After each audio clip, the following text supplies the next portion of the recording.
Uragraganya Ganagota Goloruharam Gauranga Guratama Gopyada Kolpa Briksham Gopala Gada Ratidam Yati Singha Gora Govinda Deshikavaram Satatam Namami. Hare Krishna. Gurave Guru Chandraya Radhikaya Tadalaye Krishnaya Krishna Bhaktaya Tad Bhaktaya Namo Namaha. Vanchakalpatarubhishcha Kripa Sindhubhyevacha Patitanam Bhavanebhyo Vaishnavebhyo Namo Namaha. Jai Shri Krishna Chaitanya Prabhu Nityananda, Shri Advaita Gadadhar, Srivasadi Gaura Bhakta Vrinda, Hare Krishna, Krishna Krishna, Hare Hare, Hare Rama, Rama Rama, Hare Hare. It's nice to see everybody here today. Yeah. Just trying to figure out something here with the YouTube thing, but it looks like we're okay.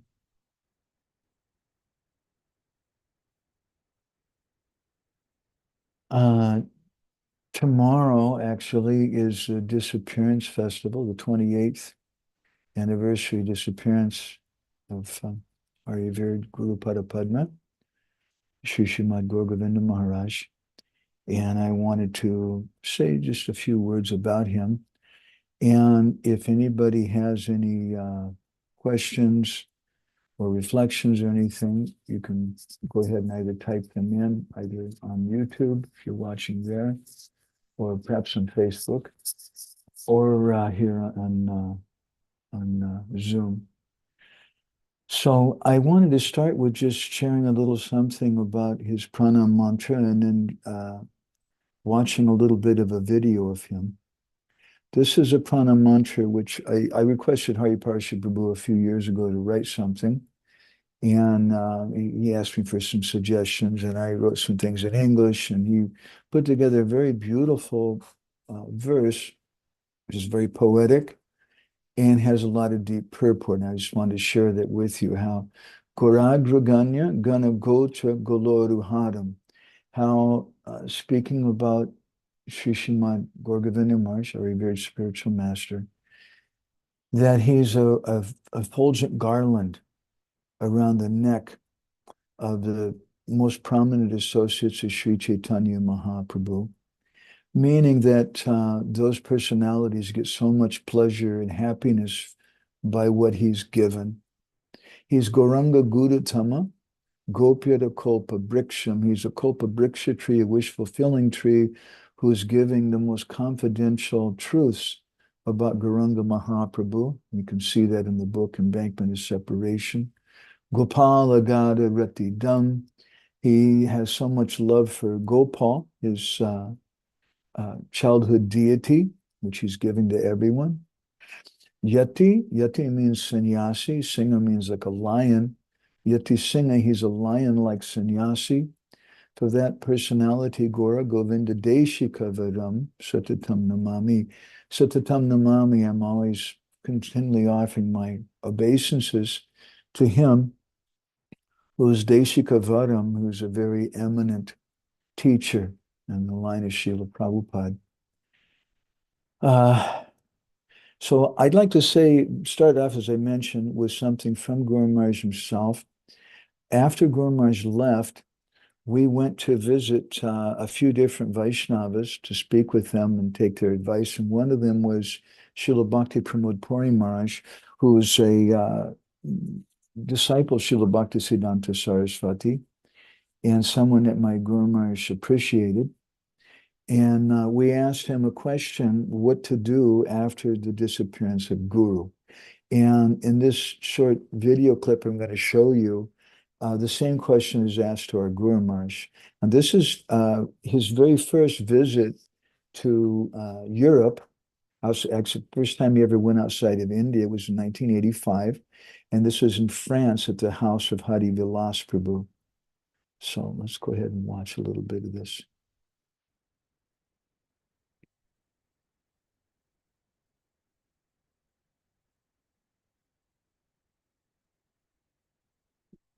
So I'm going to just kind of pause every now and then because the audio is not so good in this, and maybe some of you might have a hard time understanding.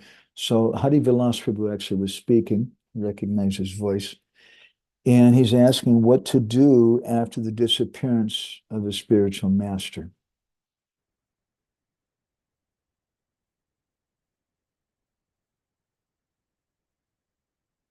And Guru Maharaj is replying that the Rupa Vani, that in the instructions, the Vani, you'll find the Rup, you'll find the form of the spiritual master.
So, does everybody understand what he's saying? Anybody have any difficulty? Hare Any Krishna, questions or Prabhu, comments? there is no audio for us. Oh, there was no audio. How Absolutely. is that? Some Krishna, technical. I don't know what to do about that. Oh, Krishna. Thank you. The volume's turned up all the way there. Let me see here. Oh, maybe I'm just afraid that it's a technical thing. If I unplug my mic, that's probably the problem. It's hooked up to this mic, but if I unplug the mic, then what's going to happen is the sound's going to come out of the computer and it's going to pick up in the sound's going to come out of the computer and it's going to pick up the other mic and it's going to make a big mess. Let's see. There's something else I can do here.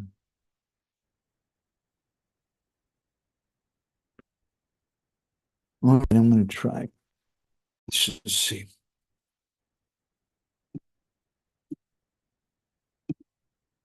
What happens when the physical presence of the Guru is absent? The Guru is absent physically. Yeah. But his instructions are there. His instructions, Bahu, Rupa, Bani, Rupa. Yes. Guru means pure devout Vaishnava. You understand? Guru means a pure devotee, intimate, very, very intimate, associate of Lord Krishna. His Guru, his spiritual master. As when he is physical present, that is the presence is here. But when he, that means aprakat lila, when he disappears, at that time, one should not think that Guru is not there. He is always there. Can you say Krishna is not there? Krishna is always there. Isn't it? Krishna is always there. If you have eye, you can see Krishna. Premanjan Surita Bhakti Vilojanino Santa Sadaiva Hridayesu Vilopayanti.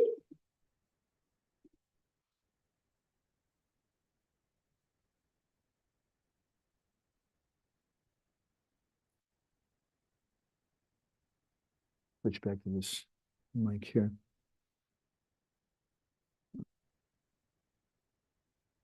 Can you hear me okay? Yes, no? Yes? Okay, thank you. This reminds me of a lecture I once gave in Vrindavan, and we were speaking about how Guru is always present for us, and we should see him always. And after the class, one brahmachari came up to me and he said, "But what do you do when your guru is gone and he's in some other country or something?" And I spoke a little strongly to him. I said, "Please forgive me, but I don't understand why you took initiation from your guru if you think he's a mundane person." And he was a little shocked, as I expected.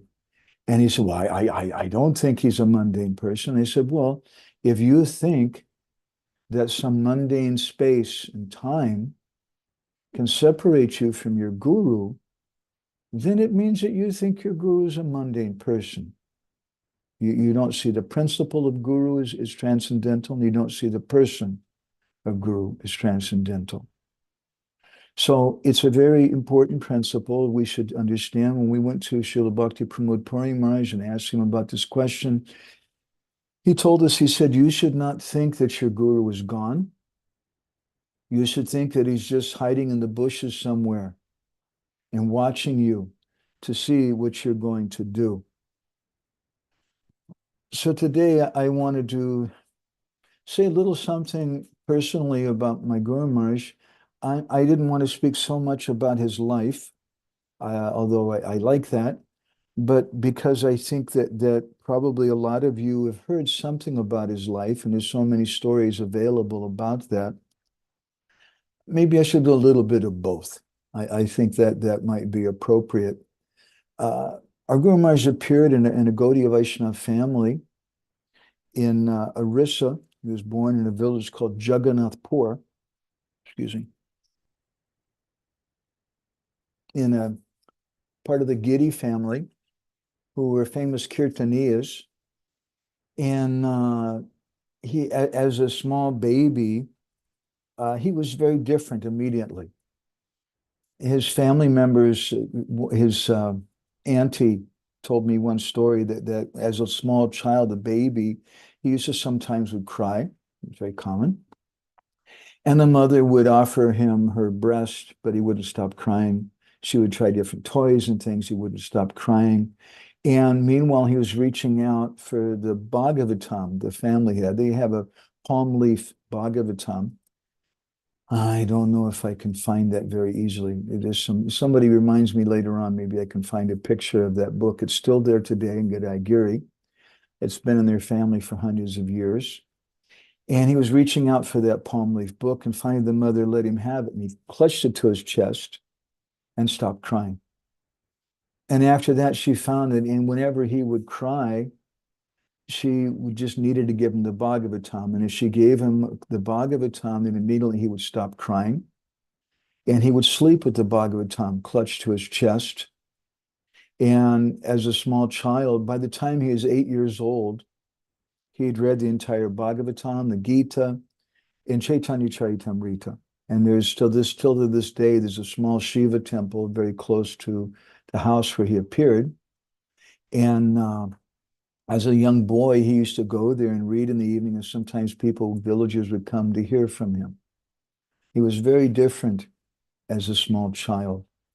Another one of his uncles, Gopinath Giri, told us a story that when he was a very small child, one day he was going out and collecting moong dal, green moong dal from the village. From the fields. I could relate to this because when I grew up, we grew up around a lot of wheat and corn, and sometimes as children we would go out and collect the wheat or the corn. It's very before it's fully ripened, it's very soft and chewy and nice to eat. So he was taking that in his little hand, and he was bringing it back to offer to Gopal. As a small child, his auntie, Dobini Day, she told us that she was a lady who was taking care of him as a small child, that he was very different as a child. He wouldn't play with the other children.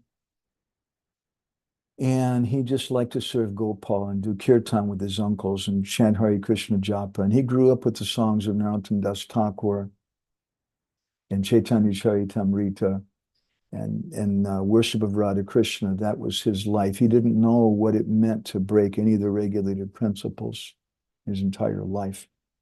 So anyway, in this story, he was about 3 years old. He was collecting some young moong dal beans and bringing them back to the temple. And when he came, he put some down. His hand was very small and go to pick some more. And when he came back, he found whatever he'd picked before was gone. And he was confused. So he went and got some more. He came back and it was gone again. And this happened a few times until a little later, Gopinath Giri was famous as a Paramahamsa. It's an amazing story about his great uncle, Gopinath Giri. I won't tell so much of that right now, but he predicted when he was going to leave his body. He said, I'm going to leave my body tomorrow at such and such time. You should all gather around me and do kirtan. He was in perfect health. And he sat and they started doing kirtan, and he sat in kind of a lotus position, listening to the kirtan, and left his body. And there were several persons in their family like that. They were a very amazing family. Anyway, Gopinath Giri came to have darshan of Gopal at the temple, and he found something really strange. He saw this little boy running around the temple like he's chasing someone, but there's nobody there. And he's shouting. And then suddenly Gopinath Giri saw the shadow of like a small boy run inside of the temple, but there was no one to give a shadow from him. And he understood that the young boy was chasing after Gopal. When he was born, his parents named him Braj Bandhu, as a friend of the Brij Basis. And he left home in his 40s. He wanted very much to find a guru and to dedicate his life to Krishna. It's a long story. So many things about his life which are very, very amazing. And he came to Srila Prabhupada. He told us that he went from Cape Comorin all the way to the Himalayas, all over India, searching for a guru. And he also went to Mathura. Even he went to the Devananda Gaudiya Mutt, and he told one of his friends in the village that when he went there, the Swami there was very rude to him. He thought that he was a Mayavadi or something, and they kicked him out. And so he left. He went to many different places, he said, in Vrindavan then. But he couldn't find anyone who was his guru. And then one day he happened to be wandering around Vrindavan, and he came across he saw some Western devotees wearing dhoti and kurta, and some ladies wearing saris, and he'd never seen that before. He was very curious. During this whole time, he decided that I want a guru, but I want someone who can teach me about 3 particular things. Who can teach me about Srimad Bhagavatam, Sri Chaitanya Mahaprabhu, and the Hare Krishna mantra. Those are the 3 things that were the closest in his life. So when he saw those devotees there at Raman Reti, he was very surprised. He's used to seeing people in dhotis and saris, but he wasn't used to seeing Westerners. And someone came and they gave him a magazine. They said, this is called Back to Godhead, and you can take this. And he opened it up, and he saw a picture of Chaitanya Mahaprabhu. Wow, that's really far out. And then he flipped around, and he found a whole section on the Srimad Bhagavatam. And then he saw the Hare Krishna Mahamantra. So then he asked the devotees, I'd like to see your guru. Is he here? Yes, Guru Maharaj is here. You have to speak to his secretary, who was Brahmananda Prabhu at the time. And so Guru Maharaj went to Brahmananda, and Brahmananda was a little hesitant because there are many Indian persons coming to Prabhupada. And he went in to see Srila Prabhupada, said, Prabhupada, there's some sadhu here to see you. Guru Maharaj at that time his hair was matted, and he had a beard, and he was just wearing a very simple gamsha. And Prabhupada said, bring him in. And so Guru Maharaj came in and he offered obeisances, and the first thing Srila Prabhupada asked him was, have you taken sannyas? And he said, well, no. And Prabhupada said, I'll give you sannyas. And that was the first exchange. And immediately, Guru Maharaj said that he could understand that this person is a representative of the Paramatma because he knows my heart. And for me, that's such a significant principle. I don't like what we see as Guru Giri. We've been speaking something about Guru and disciple, and in a few more sessions, we'll speak something about different types of disciples, one of which is called Guru Giri, according to Bhaktivinoda Thakur. That's a person who's trying to do a business out of their guru and advertise themselves as being close to their guru. But the Hari Bhakti Vilas describes Advaitam Cha Parityagya, that we should give up the attitude that I am non-different from my guru, or that I can even understand or see my guru. Because if we try to present that yes, I see him, I know him, then it means you're on the same plane as him, and you're promoting yourself in that way. Of course, if someone is that qualified, maybe they may do that, I don't know, but I'm not such a personality. So when we wrote something about him, we decided that we would write about this principle of what my Guru Maharaj used to call when good fortune arises. And that's a principle I saw in his life when we spoke with his family members and how he met Srila Prabhupada. And it's a principle that he himself lived. And when he came to Europe in 1985, the devotees were astonished. Krishna Kroon told me once that she was first listening to recordings of our Guru Maharaj in Scotland in like the early or mid-90s, probably mid-90s, probably 92, 93, 94. And she was playing some recording of him and someone heard it and they came and said, "What are you doing? You shouldn't be listening to the Gaudiya Mutt." And she said, no, this isn't the Gaudiya Mutt. This is Gour Govinda Maharaj. This is Srila Prabhupada's disciple. Oh. He was rather extraordinary. And Srila Prabhupada gave him some special instructions that I don't want to just be a disciple who wants to promote his guru, but there were instructions which were rather extraordinary. Srila Prabhupada told him, I want you to preach to the preachers. I want you to travel around the world and preach to the preachers. Later on, I met Guru Maharaj in 1993, and he kindly gave me initiation. And shortly after giving initiation to me, and I'll be kind of going back and forth with time things here, he was staying in the Brooklyn Temple, giving some classes in New York. And I was alone with him for a few minutes. And I think that at that time he wanted to give me some blessing, and in the form of something very, very special, which is that he revealed something about his heart and what was important to him. And he told me, he said, there's three things that are very important to me. And I know many of you, or most of you have probably heard this. I'm going to repeat it though. He said that the first is, I'm very unhappy when I see the preachers falling down and going away. I want to preach to the preachers. And the second thing is that I want to show that everything is in Srila Prabhupada's books.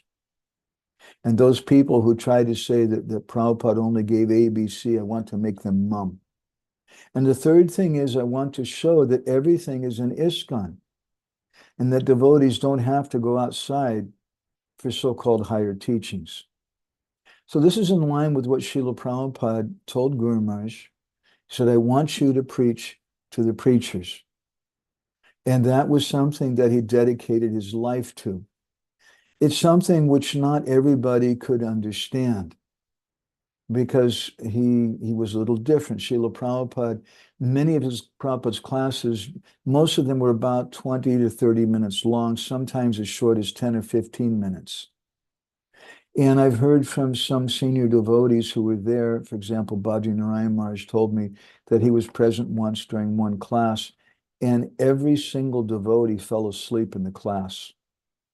And then Srila Prabhupada turned to his secretary, his servant who was there, and Prabhupada told him, actually, Srimad Bhagavatam is for very advanced devotees.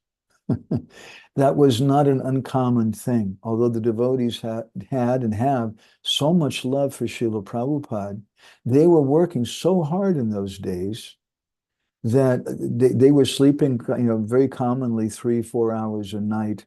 And older devotees had told me it was not an uncommon thing when devotees would offer obeisances that they wouldn't get up. They'd offer dandavats and then you'd hear some snoring coming, they would just fall asleep. So it was difficult for them to stay awake for that. And they loved Srila Prabhupada. And that Guru Bhakti, that surrender to Srila Prabhupada and service to Srila Prabhupada is the basis of our movement. And there's such great personalities. However, not everybody was so philosophical. Not everybody was able to digest so much. And so Srila Prabhupada spoke generally in a very quick way, in short lectures. But later, when my Guru Maharaj began speaking, he was speaking commonly for 3 or 4 hours, sometimes more than that. And devotees would become a little confused. Well, Prabhupada didn't do like this. And sometimes Guru Maharaj would start singing in the middle of the class because that's the tradition in India and especially in Orissa. When the pracharak, the speakers, they would speak something and do some kirtan and things. And the devotees would sing following him. That was a common thing. But some people become confused by that. It's not surprising, and it's not meant as a criticism. It's just an observation. It's to be expected in our society. Devotees would look at Srila Prabhupada for everything.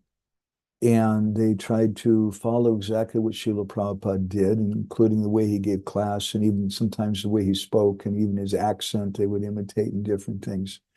But Guru Maharaj was a different kind of person. There's one conversation with Gopal Krishna Maharaj and some of the early devotees, and they were speaking about Guru Maharaj, and Prabhupada commented, he said, Krishna sent him. And on another occasion, and Guru Maharaj had been sent to, I can just tell the little story again. Guru Maharaj was sent to Bhubaneswar by Srila Prabhupada to preach. Shortly after, Prabhupada gave Guru Maharaj first, second, and sannyasa initiation within 6 months. And Guru Maharaj was asking him, he went to Prabhupada once and he said, Prabhupada, I don't understand. You have beautiful temples in Mayapur and in Vrindavan, and Jagannath Puri, Orissa is a place of Chaitanya Mahaprabhu. Why don't you have anything there? Why don't you do any preaching in Orissa? And Guru Maharaj said that Prabhupada just looked at him and laughed and didn't say anything. Guru Maharaj said he didn't understand why Prabhupada laughed like that. And so sometime later, Prabhupada, his first instruction to Guru Maharaj was to translate books into Hindi. And shortly after taking sannyas, Guru Maharaj had gone to Hyderabad, and he was staying in Hyderabad and doing his translation work. And then Prabhupada called for him and told him that I want you to go to Orissa and open a center. And he went there initially by himself. And for those of you who've been with us on Parikrama in Bhubaneswar, Jaigor, did you ever go on Parikrama with us in Bhubaneswar? No? I haven't been on Parikrama there in a long time. We've been focusing on Puri so much for a while, but old Bhubaneswar is amazing.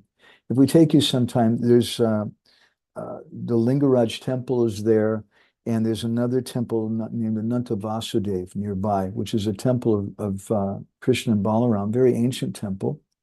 And it's on the bank of the lake Bindusarovar. And right on the bank of that lake, right next to that temple, there's 2 dharmashalas, which are, I don't know, gosh, they must be 300 years old or something, very old places. And those dharmashalas, they allow sadhus to stay there for some short time, for a few days or a week or something. So Guru Maharaj went there. He had no place to stay. He had no money. He told us that when Srila Prabhupada told him to go to Orissa, he asked Prabhupada, he said, can you send some money with me? Prabhupada said, no. And he said, well, can you give me some books that I can sell? And Prabhupada said, no. And he said, well, can you send some devotees with me? And Prabhupada said, no. And Prabhupada told him, he said that when I went to America, I didn't have anything, and Orissa is your place. So you go by yourself. So he went there, and he was staying in one of the dharmashalas for the allotted amount of time.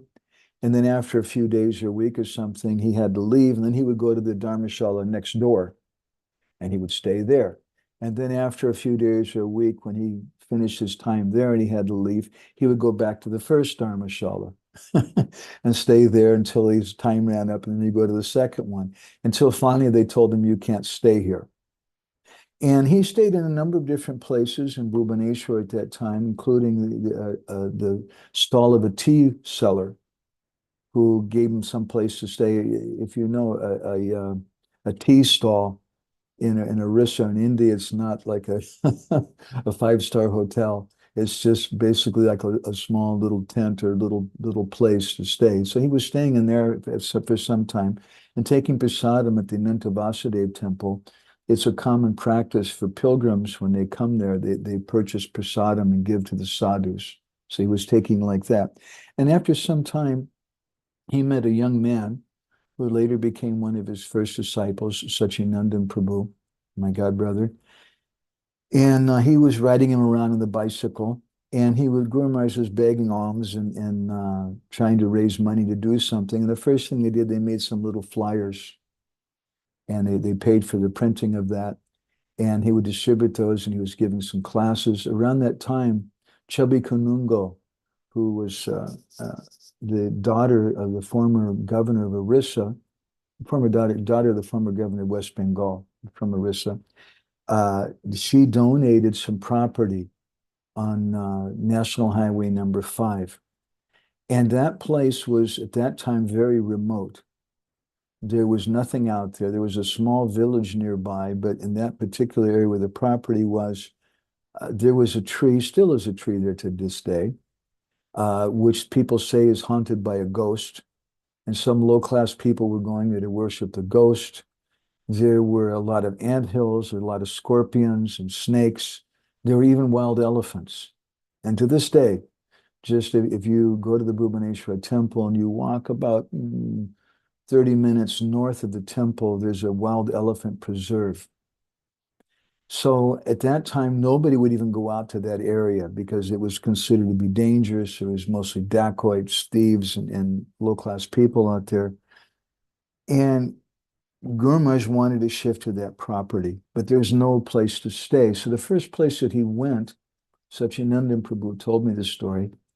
He was riding Guru Maharaj around the bicycle, and Guru Maharaj went to the road workers. And he requested them if he could stay in the tent with them. Now, I don't know in America, well, I do know in America, road workers are not very high class in America either. I mean, I doubt if they are in Hungary or in Russia. They're certainly not in India. They speak bad words. They don't follow any principles. They smoke and drink and eat dead animals and things like that. And he was staying in the tent with those kind of people. And when Sachinandan Prabhu saw that he was a young student, he said, "Sir," that's what he used to call him, "Sir." He said, "How can you stay in this place?" And Guru Maharaj replied to him, he said that, "No, this is a very good place. This is what my Guru Maharaj gave me." And for him, that was happiness.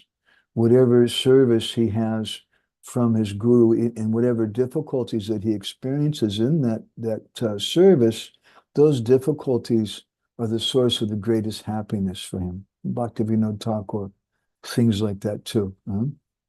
That vipada of those problems, that they're actually the source of our greatest happiness when we're experiencing them in the service of our guru. So he underwent so many difficulties. He wasn't really understood so well, honestly, in ISKCON. And I think it honestly, just between all of us, it was a bit of a two-way street in some ways. He also wasn't used to Westerners and Americans who were a little bit coarse and things. When Srila Prabhupada came to Bhubaneswar in 1977 in February, Prabhupada stayed in his hut there for 3 weeks that Gour Govinda Maharaj made. And Prabhupada one day called him into his hut, and he pointed to the devotees outside. It was a group of senior disciples who'd been traveling with him. And Prabhupada told him, they all have problems. They won't stay, but I want you to stay. And then he told him something which he used to repeat to us quite often. He said that Prabhupada told him, you should tolerate, tolerate, tolerate, cooperate. And he did that for Srila Prabhupada. I remember in 1994,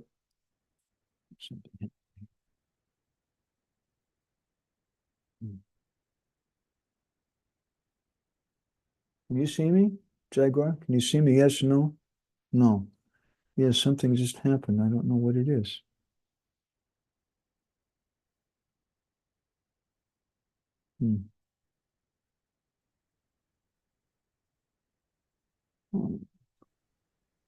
Could you shut the little shutter on the computer? Sometimes they have a little manual shutter where you can close the camera.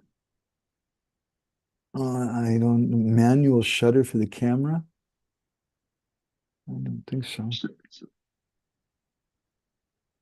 It shows that it's working. I mean, like a little thing on top of the screen that slides back and forth.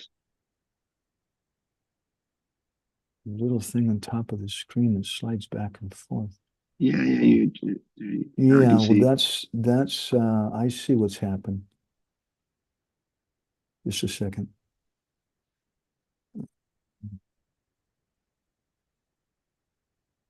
I think I see what's happening.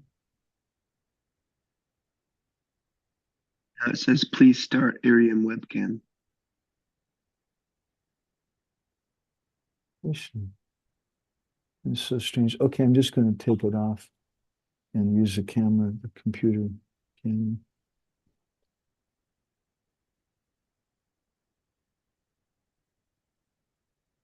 Govinda. I lost my train of thought. You said you remember in 1994.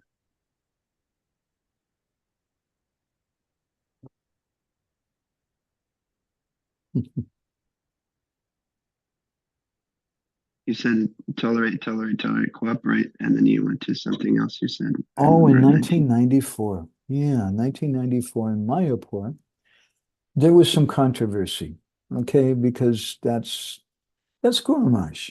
I mean, sometimes things are not always as antiseptic and prophylactic as we might like it. Sometimes people are a little strange. And Srila Prabhupada had some unusual disciples and some unusual persons. And Guru Maharaj was very kind and very merciful. He accepted a lot of different persons.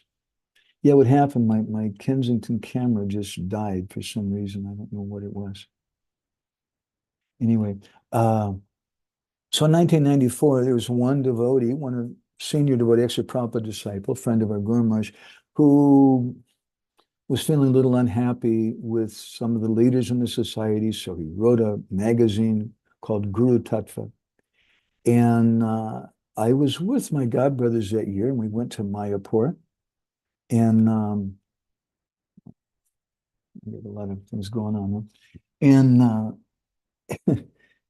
when we reached there, immediately my godbrothers practically jumped out of the vehicles and just ran and just started pushing these magazines on everybody, which more or less told everybody the message was basically that Gour Govinda Maharaj is the Acharya, although it didn't really mention it by name, but and it was kind of putting down gurus. It was a whole thing.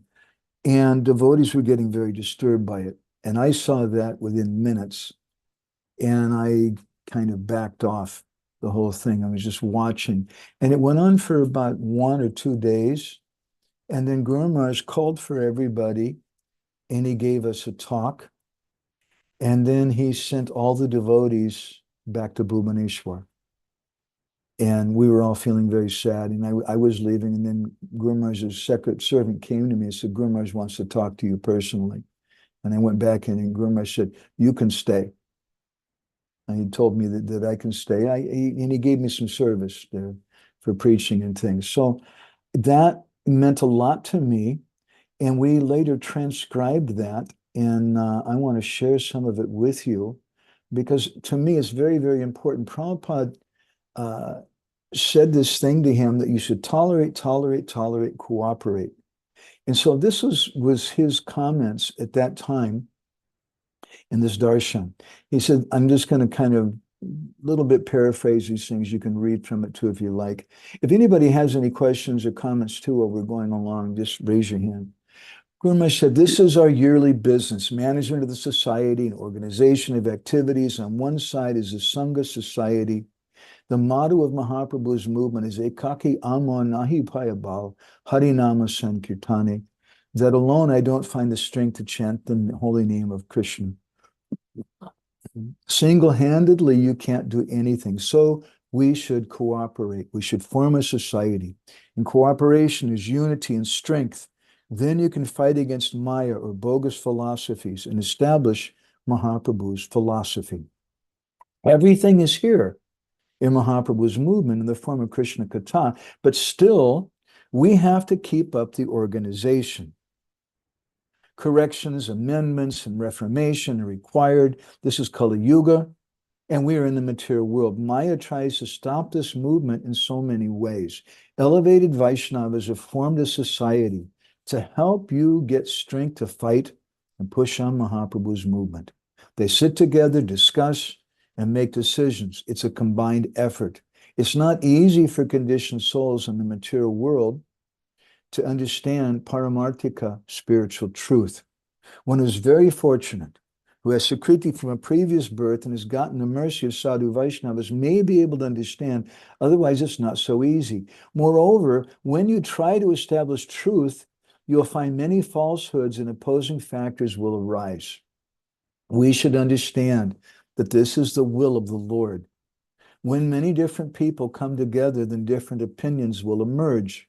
Fighting, quarrel, and disagreements will naturally arise. Satyameva jayate. Truth will eventually be established, but it takes time. It's not so easy. If there was no darkness, how could you glorify the light? We have to tolerate. We have to have patience and cooperate. That is the instruction of sadhus and acharyas. Mahaprabhu said in Sikshastika, Tanadapi Sunichina Tororeva Sahisrana Manina Manadina Kirtaniya Sadahari. This is a most important verse. Unless you understand and practice this verse, you cannot do Hari Bhajan. You should have no pride, no arrogance, and no conceit. Dambo darpo bimanas chakroda parushame cha jnanam chabijata parta sampadam asurim. Pride, arrogance, conceit, anger, harshness, and ignorance. These qualities belong to those of demoniac nature, O son of Prita. Pride is a demoniac characteristic. It is not Vaishnav. A Vaishnav is much humbler than a blade of grass lying on the street. He thinks himself lowest of the low. Only the highest person has such mentality. Everyone else will quarrel and demand, I am great. And so this was something that he went through. Not everybody could understand him. And I think it was a bit of a shock for him to meet the devotees. When he first moved into the temple, Prabhupada told him that you come and stay in the temple and you go tell the temple president. Guru Maharaj went to the temple president and said, Prabhupada said that I should come and stay here. And they wouldn't give him a room. And so he was staying in the Nitai Gaur Radhe Shyam ashram nearby. And for some time. And after some while, he was coming to the morning programs and things every day. And the devotees were watching him and they were trying to figure out who he was and that. And after some time, they engaged him in some service and he was sometimes cooking for the devotees and he would make khichdi and whatever like that. And the devotees would, I heard from some of the senior devotees who were there that they were asking him, who cooked this today? I've never had prasadam like this. It's really amazing. And they said, oh, it was cooked by that Mayavadi. And that was what they thought of Guru Maharaj at that time. They couldn't really understand his position. And it was always something of a controversy, a difficulty for Guru Maharaj in the society to be able to get along. Jai Gaur, you have some question or something? Yeah, Prabhu, the instance you were talking about the magazine in Mayapur just recently, there's one katha where there's one address where he says that he tells the devotees like you're passing stool on me. Yeah. Like that. Is that same instance? It's because of that? No. Or that's a different That thing. was a different Okay. earlier passing of stool near. But if you see, we posted that video on Facebook. I can share it maybe in our WhatsApp group also. And if it doesn't fit there, I'll share it. And whoever has Telegram, I can share it in Telegram easily. Let me just make a note of that, Dave. That in that lecture, it's so beautiful. I wasn't there at that time. It was 1992. It was a year before I came. And Guru Maharaj in that talk, he speaks in a very, very sweet way, not to hurt them and not to hurt their feelings. And he says, just like a child sometimes wants to glorify the father, but they don't really understand how to do things properly. And sometimes a child passes stool and urine on the mother or father, and they just tolerate. In the same way, I have to tolerate all of you, because some of the devotees were doing like that. And it's just symptomatic, I think, of our society. It's a history of our society. A lot of devotees weren't used to, maybe still aren't used to, traditional culture so much. And many of us, myself included, before I came, I joined in 1982, and the guru that I took initiation from later had problems and went away. And many of us had lost faith. And then all of a sudden we meet Guru Maharaj and we hear about him, and it gave so much faith. And then what happens is kind of like a bit of a rubber band. It goes back the other direction, and then the devotees become fanatical in another way. And I don't fault them for that.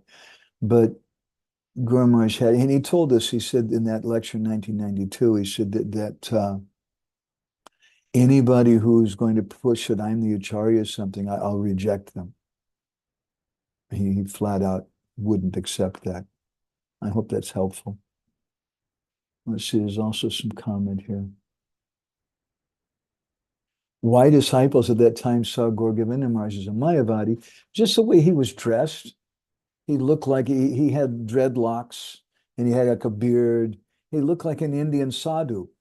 And to those Western devotees, basically anybody who doesn't dress like Srila Prabhupada is a Mayavadi, to put it very simplistically at that time. And that's kind of what they thought of him. So it was a difficult thing for him. I want to share with you some other comments that Guru Maharaj made. It's very beautiful. This is another question someone asked him. Should we accept someone as an authority if they have material attachments and are not situated on the spiritual platform? And Guru Maharaj replied, we accept because we are in a society.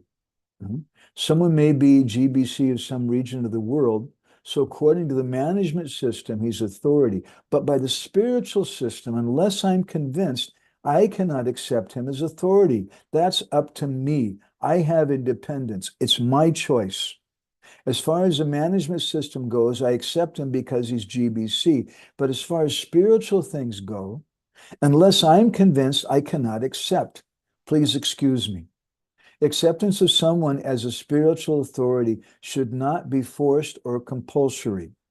That is a principle. For me to accept someone as a spiritual authority, my heart must be convinced, because it's based on the desire of the heart. It is not an external thing. It's internal. Acting in that way is not offensive. I'm not disregarding him. He's a Vaishnava. So I offer him obeisances.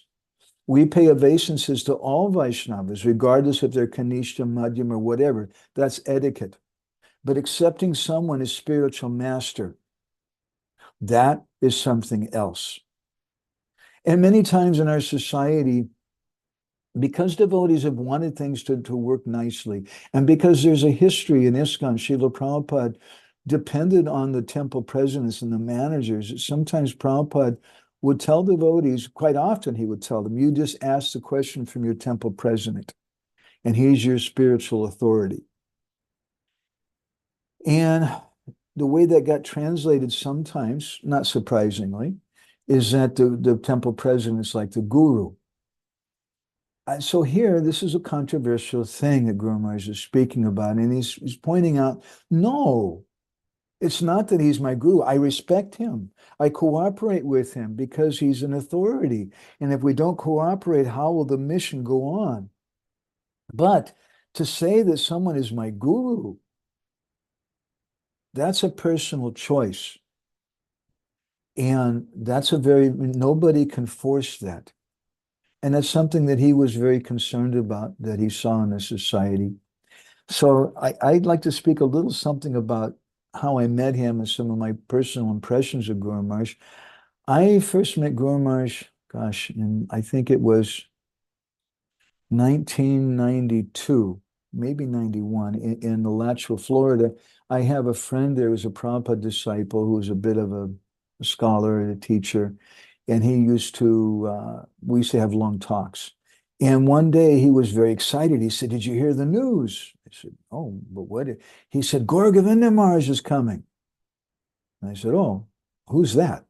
And he was surprised. He said, you've never heard of Gour Govinda Maharaj? And I said, no. And then he told me, he said, oh, he's very controversial. Some people say he's the Acharya in ISKCON after Srila Prabhupada, and some other people say he should be kicked out of ISKCON.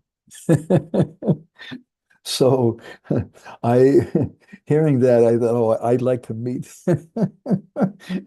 this personality. And Guru Maharaj came, and honestly, the first thing I saw of him was a Bhagavatam class in Alachua, Florida. And he was, my first impression was, wow, he really knows a lot of verses. And he had this long, long Mangala Charana that he would recite. And it was nice. And then I went to an evening program with him. And in the evening program, he was speaking very strongly. And I've been reading a lot of books. I still have that habit of reading a lot. And I had some little faith in him. I thought, this is a very learned Vaishnava. So I had this question. He was speaking about bhakti in the class. So I said, at the end, I said, Maharaj, I have this question. In the Sri Sampradaya, the Sampradaya Brahmanujacharya, there's two schools, the Vadakalites and the Tankalites. And the Vadakalites are headed by Vedanta Deshika, and the Tankalites are headed by Madhavananda Muni.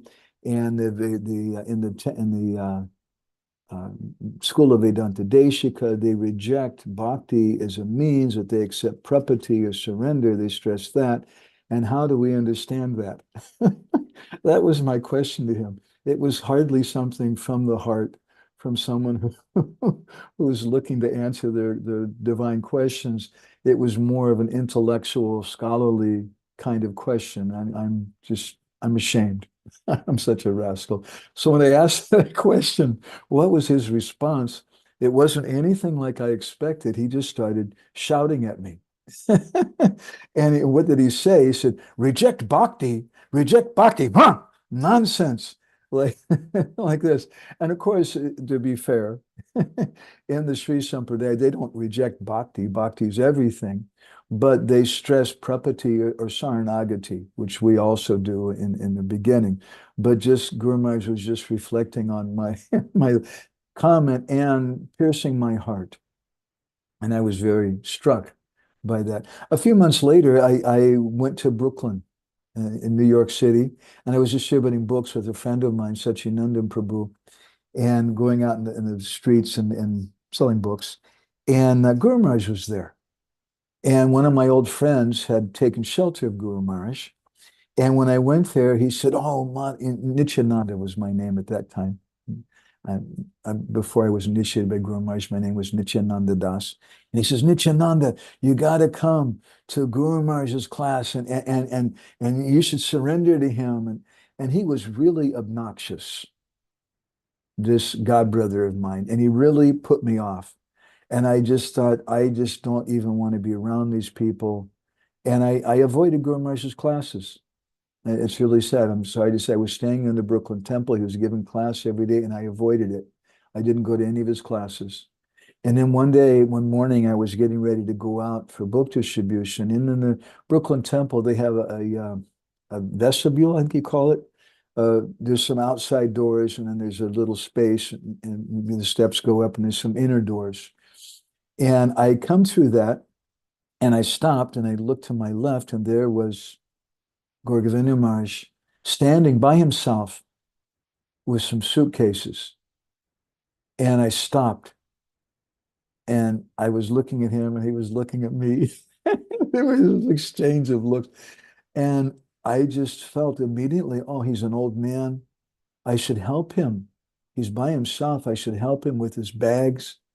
But then immediately I remembered this friend of mine, how pushy he was. And I just kind of hesitated for a moment. I was frozen and I offered obeisances and I went out very quickly. And I lament that I missed that opportunity. And it wasn't for another year, Krishna gave me really a big, big kick in my personal life. I had lost pretty much everything I had. And I went back to the temple where I joined, which is the LA temple. And I was going up, my life was a wreck. So I started going out and distributing books in the airport. And I was going up every day to Srila Prabhupada's room by myself, the only person there. And I would cry buckets of tears. And I would just chant my japa and just pray and cry to Prabhupada, please, please. Now I know I need a guru, but I need someone like you. And around that time, one of my old godbrothers, old friend of mine, his name was Sanatan Das. Actually, I was his bhakta leader when he joined. And he'd been gone for some time and he came back and he said, I said, wow, where you been? Oh, I was in India. Well, how's it going? This and that. And he said, well, my name's not Sanatan Das anymore. My name's Rasikananda. I said, oh my God, who did you take initiation from? And he said, oh, Gour Govinda Maharaj. Oh, really? Wow. And then I asked him for some recordings and he gave me some tapes. Around that time, I was cooking for myself every day. And I remember the first time I was listening to Guru Maharaj's lecture, I was cooking. And when he was speaking, just pierced my heart. And it was so relevant for me. I remember I was just in this little kitchen by myself. I fell down on the ground and offered obeisances to the tape recorder. And later that day, I went to Rasikananda and I said, I want to meet him again. I met him once. I want to see him again. Oh, he's coming in a few weeks. And so we decided, for those of you who know geography in America, that we would drive from Los Angeles to Vancouver, Canada. It took us a couple of days. We stopped along the way in different places. And I went to see him. And I decided at that time that this Maharaj, I want to see him and I want to develop a relationship with him. And I might even, after a few years, even want to ask him for initiation. But the main thing is I want to develop a relationship with him. I see your question, Lila Proshotam, but let me finish my train of thought. So I went there, and the first program I remember going to in Vancouver was a house program. And Guru Maharaj was speaking, and afterwards he took questions. And I had a question, but this time it was something which was real, which is really from my heart. And actually may have to do with Lila Purushottam Prabhu's question. Maybe turn to his question. He says, so that question of yours, I found that I really need to go deep into our conception of relationship between Bhakti and Saranagati. Do you have any insights on it, please? Well, that's a very, very deep subject matter. And Bhaktivinoda Thakur writes a whole book, Saranagati, about that. But in this little anecdote, this little story that I want to share, I think it kind of gives some insight into it. At that time, I changed something inside. When I met Guru Maharaj in Alachua, I was such a proud person.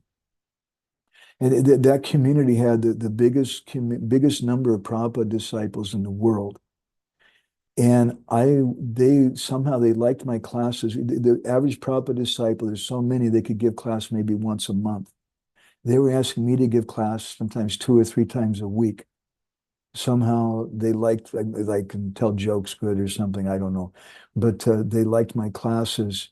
And I had this pride that yes, I'm very learned, I'm a speaker, I'm a this and that. And I was such a fool. And so anyway, in my personal life, Krishna really smashed everything.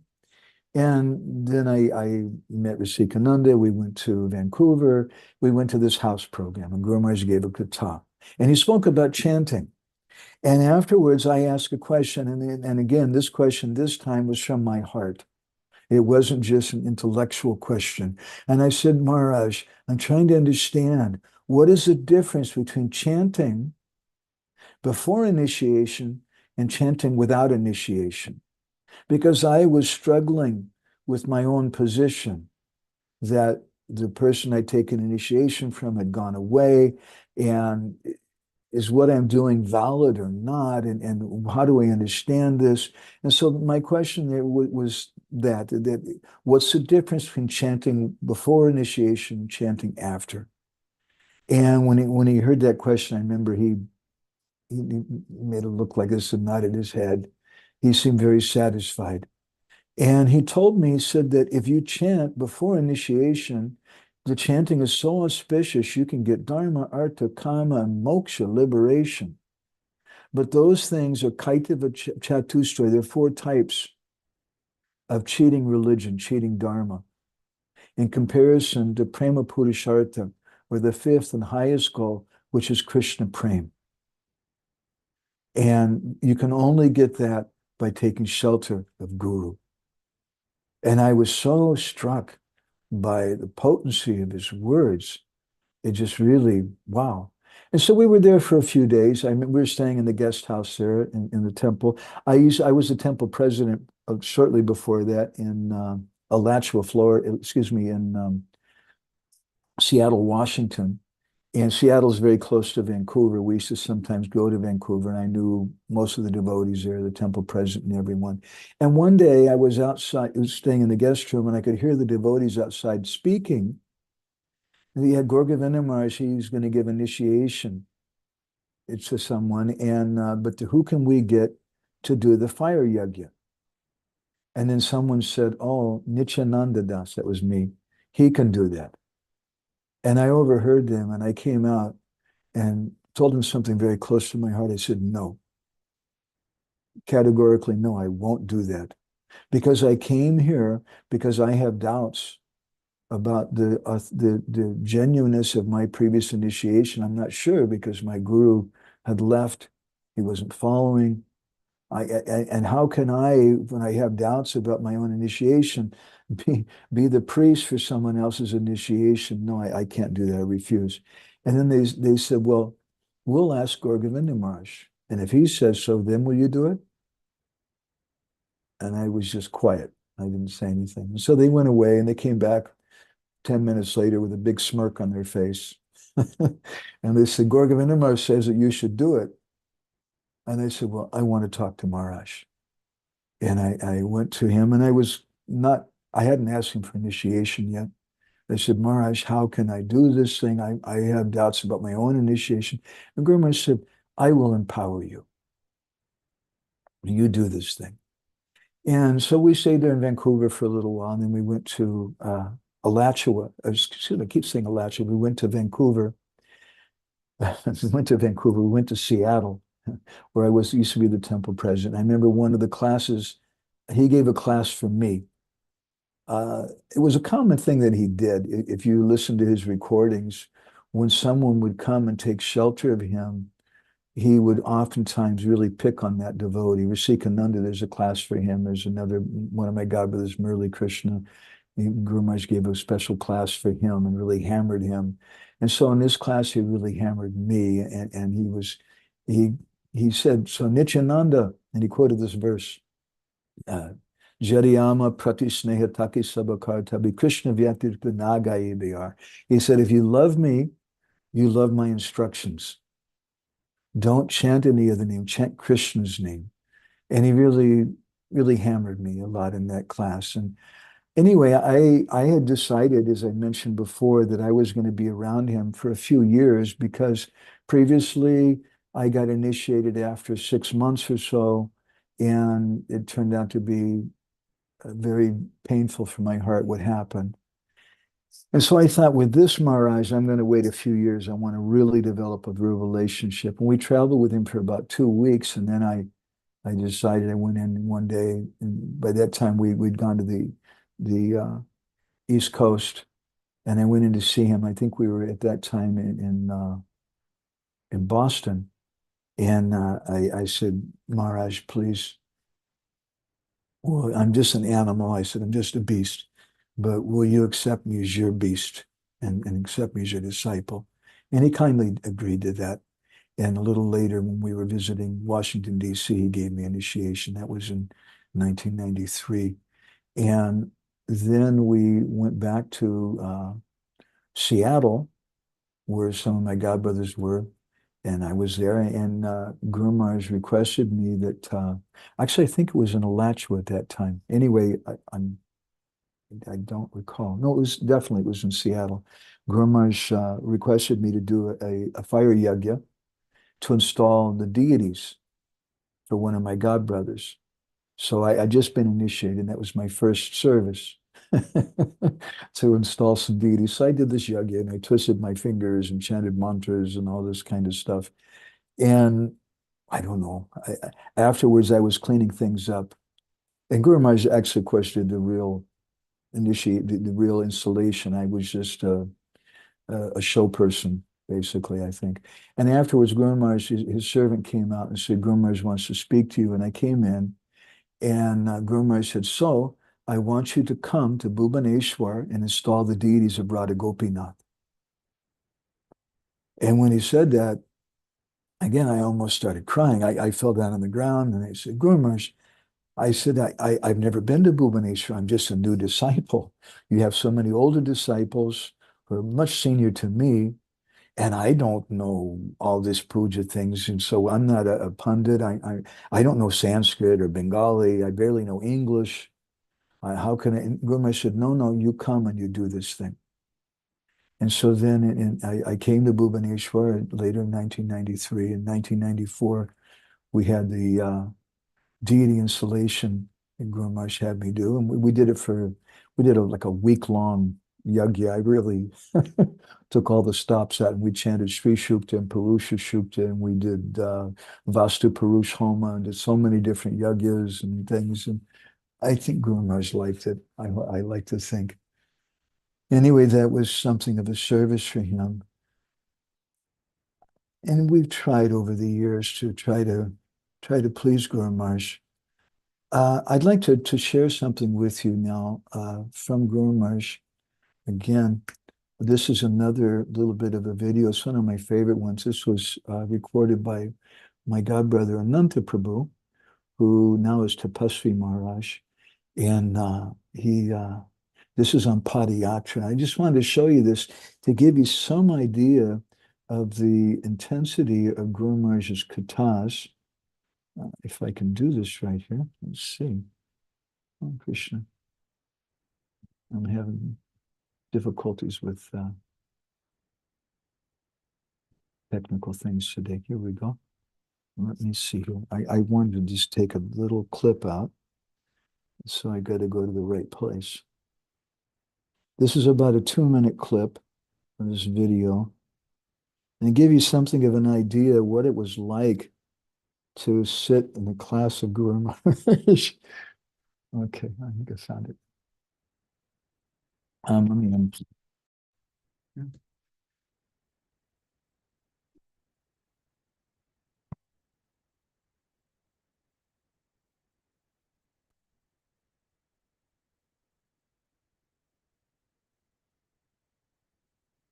Okay.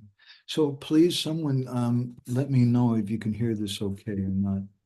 Go ahead and start.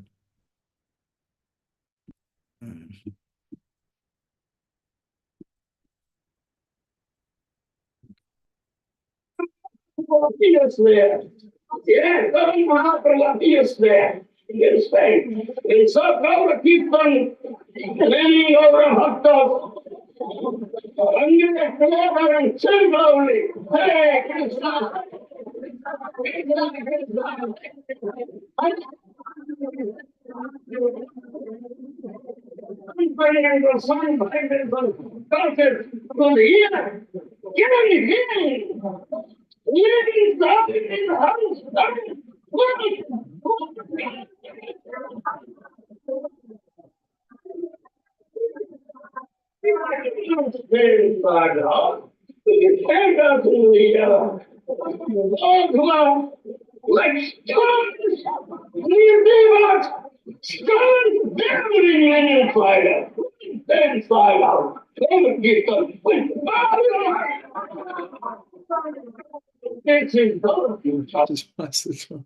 So he's speaking about how kirtan is life, and this is Gora Kirtan is life. And you can't just stay in the house. You have to have life. Can everybody understand? Raise your hand if you cannot understand him. I expect a lot of you can't. Yeah, that's all right. Okay, so It was breaking up a lot. It was like kind of the audio was bad, maybe because of the way it was being shared. I don't know. can do what? The audio was bad. I think not that just that the devotees couldn't understand them, but there's something wrong with it. Yeah, the audio was not a very good recording to begin with, and somebody needs to transcribe this, but his it's not so easy to transcribe as you can imagine. Okay, let's continue with it here. Siddha Hari Prabhu, do you have something, Siddha, you want to share? Prabhu, I was just saying that the as Jagar Prabhu said that somehow there was a bandwidth issue because it's not properly being transmitted. It's breaking when it's showing to us. So what do I The have to video. do? Have to switch the connection to a different connection? I don't know for what needs to be done. I think I don't know, but somehow I've the only problem got one. yeah. I don't know. Really. I'm just pretend that you're in India. And everything's completely kacha. Let's see. Yeah, I'll share the video in the group. Just remind me. This is such an amazing video. Here we go. We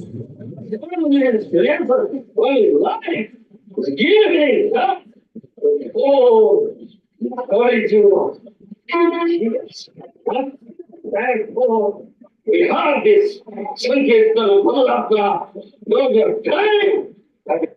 So he says, so this kirtan is life, and therefore we have this Iskam Padayatra for those who are dying. They're dying every moment.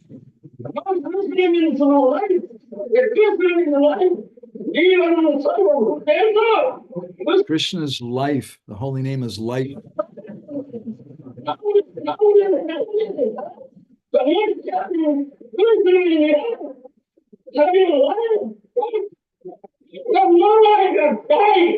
This is Chaitanya Chandra Prabhu, my god brother.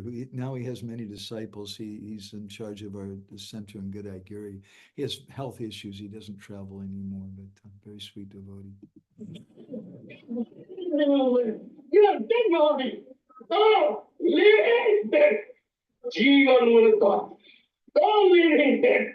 Breathing like so those who are living, they're walking dead men. They're breathing like a bellows, just like a bellows is not really. What is the value of that life? Because there's no prison anymore. What is the value of that life? What is the value of their life? So Guru Maharaj spoke in a very, very intense way. He was such a wonderful, intense personality. We've never seen anyone like that. There's so many different things we could say. I kind of wanted to give some time for questions and discussion, which is something we don't always do. And I'm reading some comments from Krishna Priya online on Zoom. Thank you for, she says, thank you for sharing this. It's helpful in many ways. We had a few people watching on not on Zoom, but on YouTube.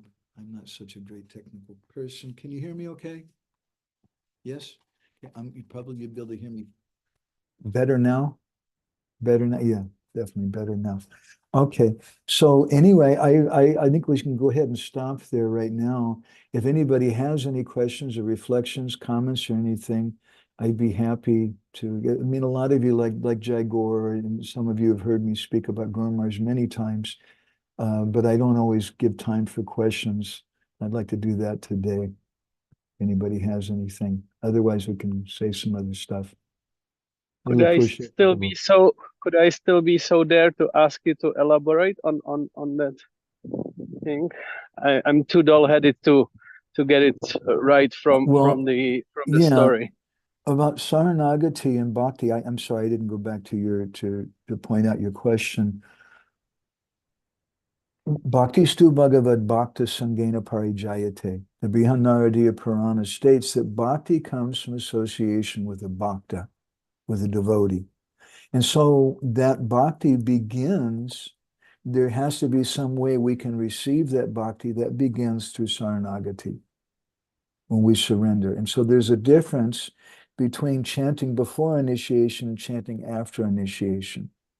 And if we chant before initiation, that can give Dharma, Artha, Kama, and even Moksha, but it can't give Krishna Bhakti, it can't give Krishna Prem. Srila Prabhupada writes a similar thing in the beginning of Nectar Devotion. And you've heard me speak about this some before, I think. You can get Bhakti Ummukhi Sukriti.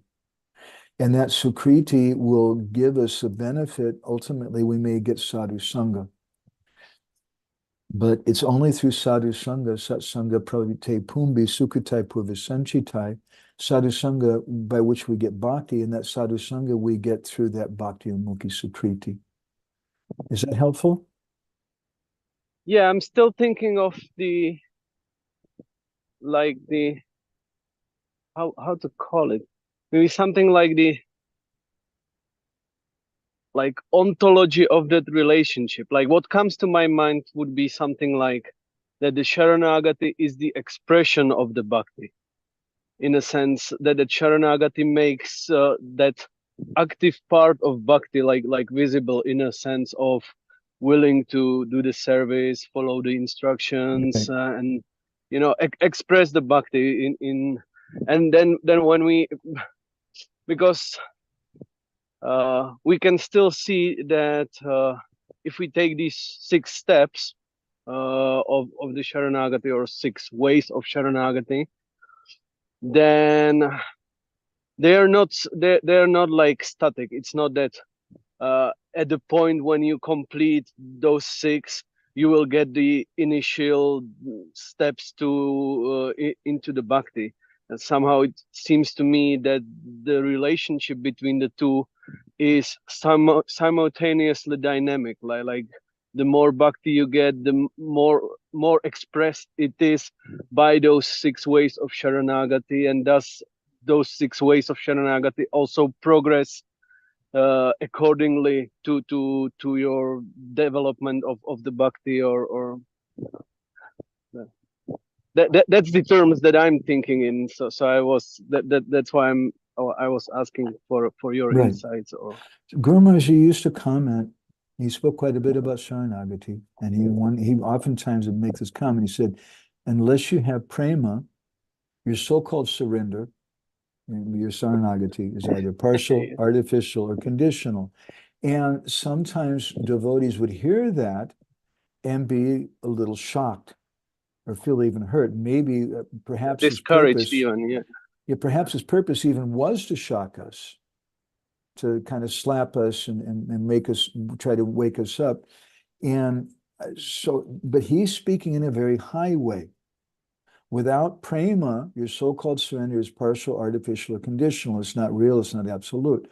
So, but it doesn't mean that there's no such thing as Saranagati before. We're practicing Saranagati, and by dint of that Saranagati, we become purified, we get mercy from the holy name, from Chaitanya Mahaprabhu, by which we come to sadhu, and then again we try to surrender something to that sadhu, we get more benefit, more bhakti in that sense.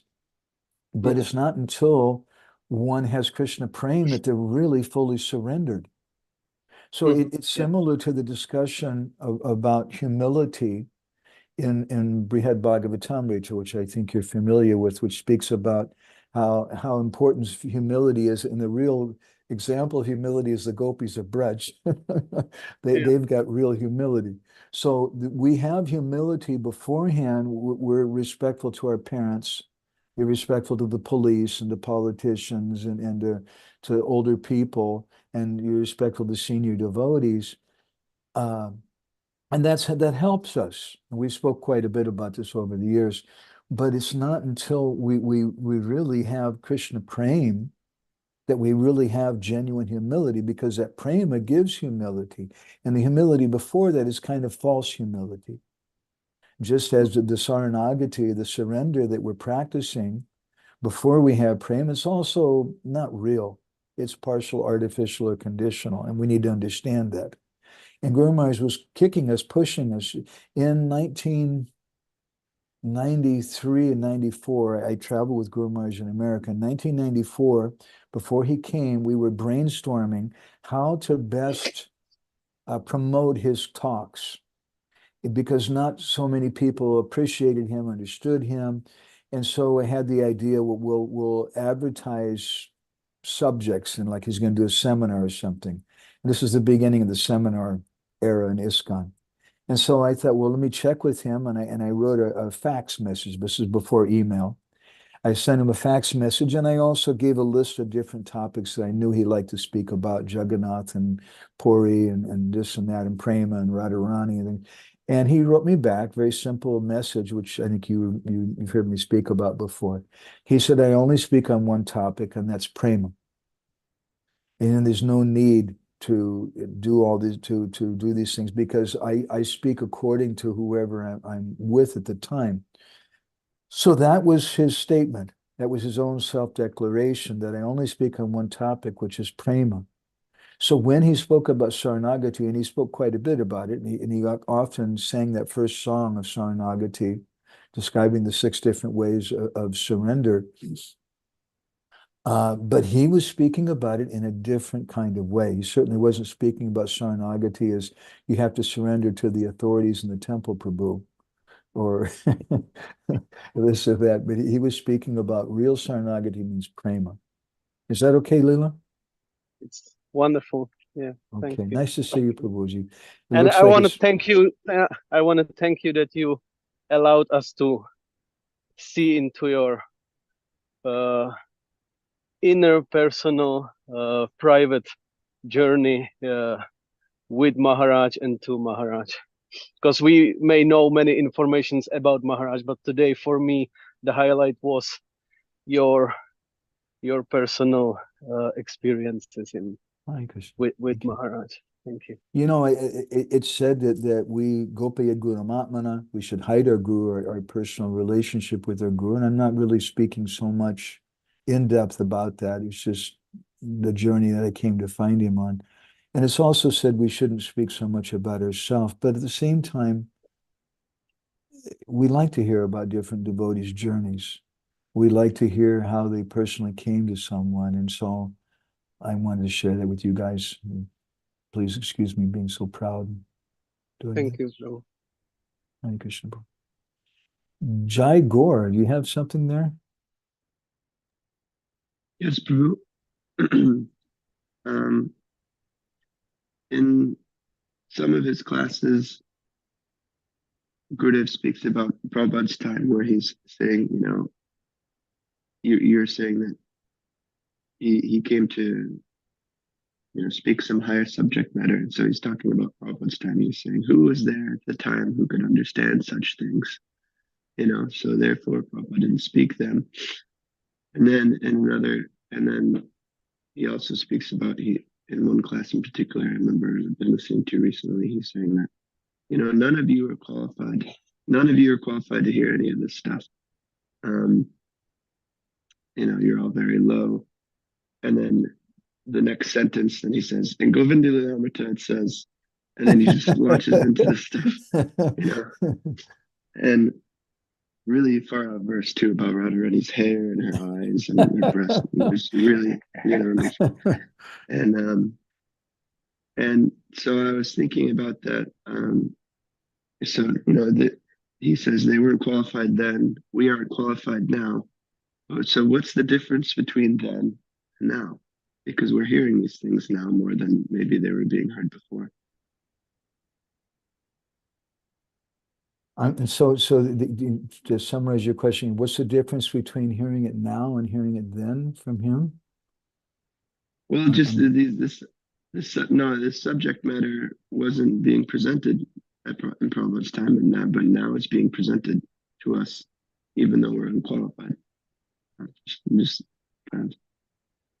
Well, Guru Maharaj, he felt a mission, and I'm going to defend him a little bit, although I shouldn't have to, but I'm going to defend him a little bit because not everyone can understand it.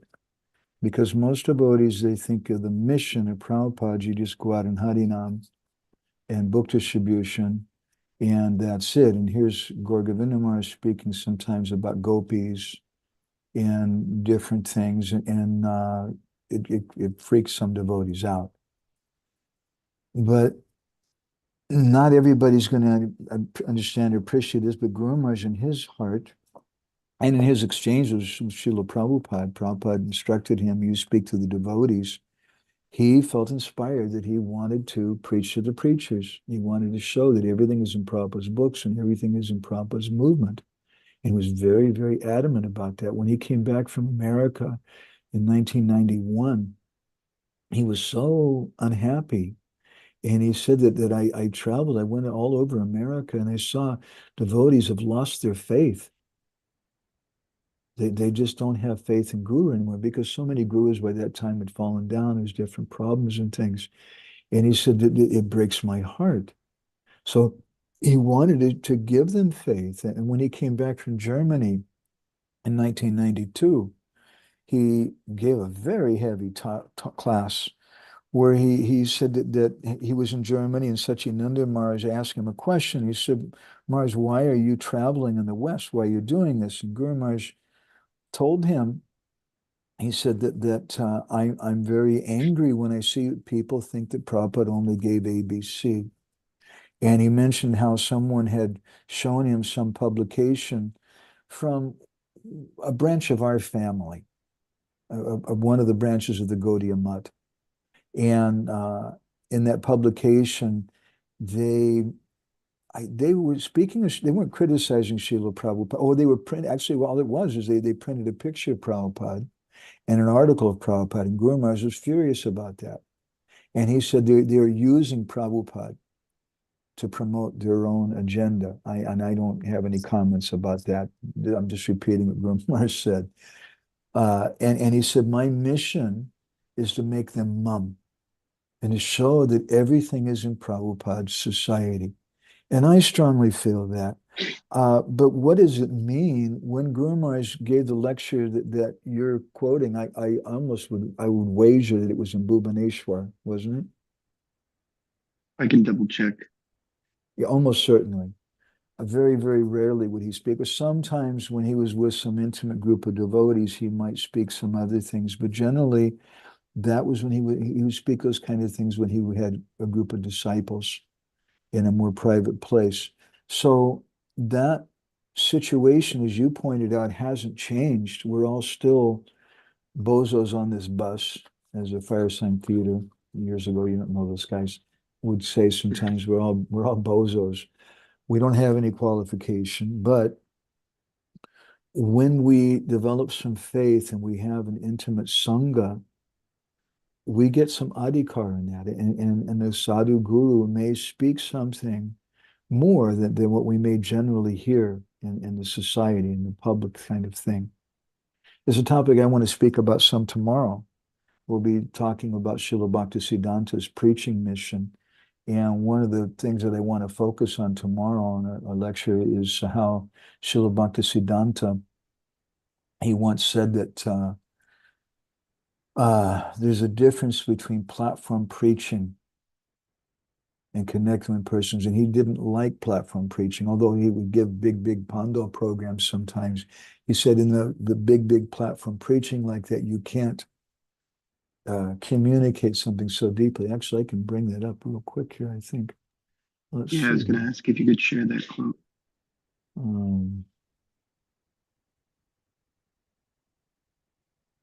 Here we go.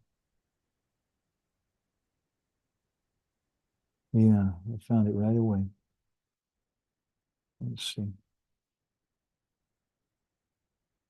Can one do more for people by giving them personal instruction? Is a question, and his answer is one who gives personal instruction to each and every one does more for others than the platform speakers do.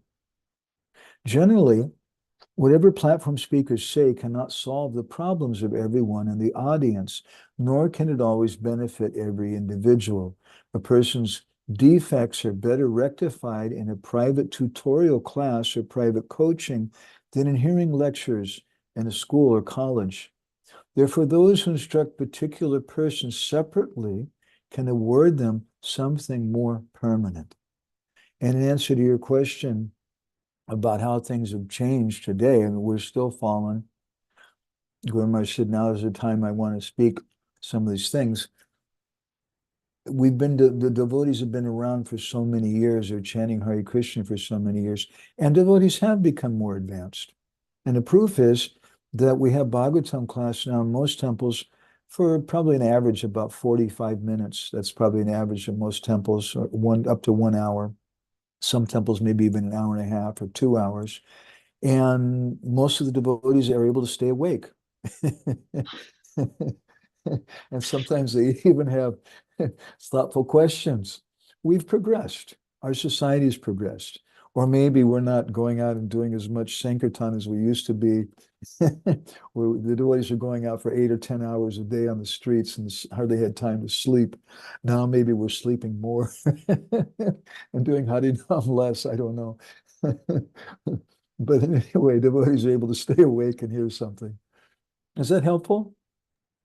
Yes, Prabhu, thank you. I just had that thought and I wanted to hear what you had to say about it. That class, I couldn't tell where it was. I downloaded it from ISKCON Desire Tree. It was titled, Who is Srimati Radharani? I'll just wager that was in in Bhubaneswar. Although it is possible, there Awesome was a class. few other times when he was with small groups of disciples, or even one case in Los Angeles in a big temple when he spoke about Lalita Madhav. I was there for that. Yes, Siddha Hari Prabhu, that book is Amritavani. And if you're really nice to me, actually Siddha Hari Prabhu was always nice, so I can't say that, but if you remind me, I'll be happy to send you that quote. And Siddha Hari Prabhu was being good, Jaguar? He's too good to me, Prabhu. We're gonna have to kick him out because I'm getting puffed up. He's dangerous like that. You just got to give him more prasadam. Is he taking anything other than bean sprouts and lettuce? Well, first of all, he has to eat himself. Acha, oh no. Jaigor has taken a vow that he never goes to prasadam room. Only whatever prasadam comes to him of his own accord, he only accepts that. I won't be So able to associate with you guys. I'll tell you, you guys are all becoming such advanced Tyagis and stuff that if you see me, you're just going to think this guy's just really fallen, you know. Hare Krishna. I'm happy to be here in Hungary because Hungary is the only place for the Sunday feast they have chocolate cherry halava. oh, Prabhu, don't talk about Prashant. Prashant here, you want to hear. At Radha Govinda's temple is like opulence personified. You know, they have like every lunch, like maybe like 12-course meal, and then right next to it is Govinda's. So you can always peep in there and have Prashant there too. So there's no dearth of Prasadam, except that Jagod, he is so intensely interested in bhajan, he never makes it out to the restaurant or Prashant Well, you hall. know, So Siddhari Prabhu, I think there's a solution. The what's that? solution is that you should be a good example and you should take lots of prasadam and sabji and puris and halava and all those kind of things. And Yes, if you do, Prabhu. then maybe Jaguar will be inspired. Am I right, Jaguar? Mahajana Katasa Panta. Well, I think the best example would be if you and Mother Krishna were to come and show us like your own example by taking tons of prasadam from us, and then maybe Jaigal would be inspired. How about that one? I'm on the Anamoya platform, so all I know is prasadam. Hare Krishna. Oh, I hope that you keep giving us this prasadam through katha. Although we are very far from you, but we feel very nourished by your speaking. Hare Krishna. Thank you. That's why It's I haven't nice. lost any weight. Hare Krishna. Anybody else want to share anything? Subal Sakaprabhu, do you want to share anything? Any questions or comments? Hare Krishna. Thank you very much, Prabhu. Um, we mostly hear about such devotees and Srila Prabhupada and Acharyas about this aspect of their mission, Prachar Lila. Like it is mentioned in Chaitanya Charitamrita, Bahiranga Karana. When Gaura comes, this Sankirtan mission. But the unique of Chaitanya Charitamrita is that it stresses from the very beginning the Antaranga Karanam, the inner reasons for Mahaprabhu to come. And so this refers to all the Gaura Bhaktas, all his associates. So they come to this world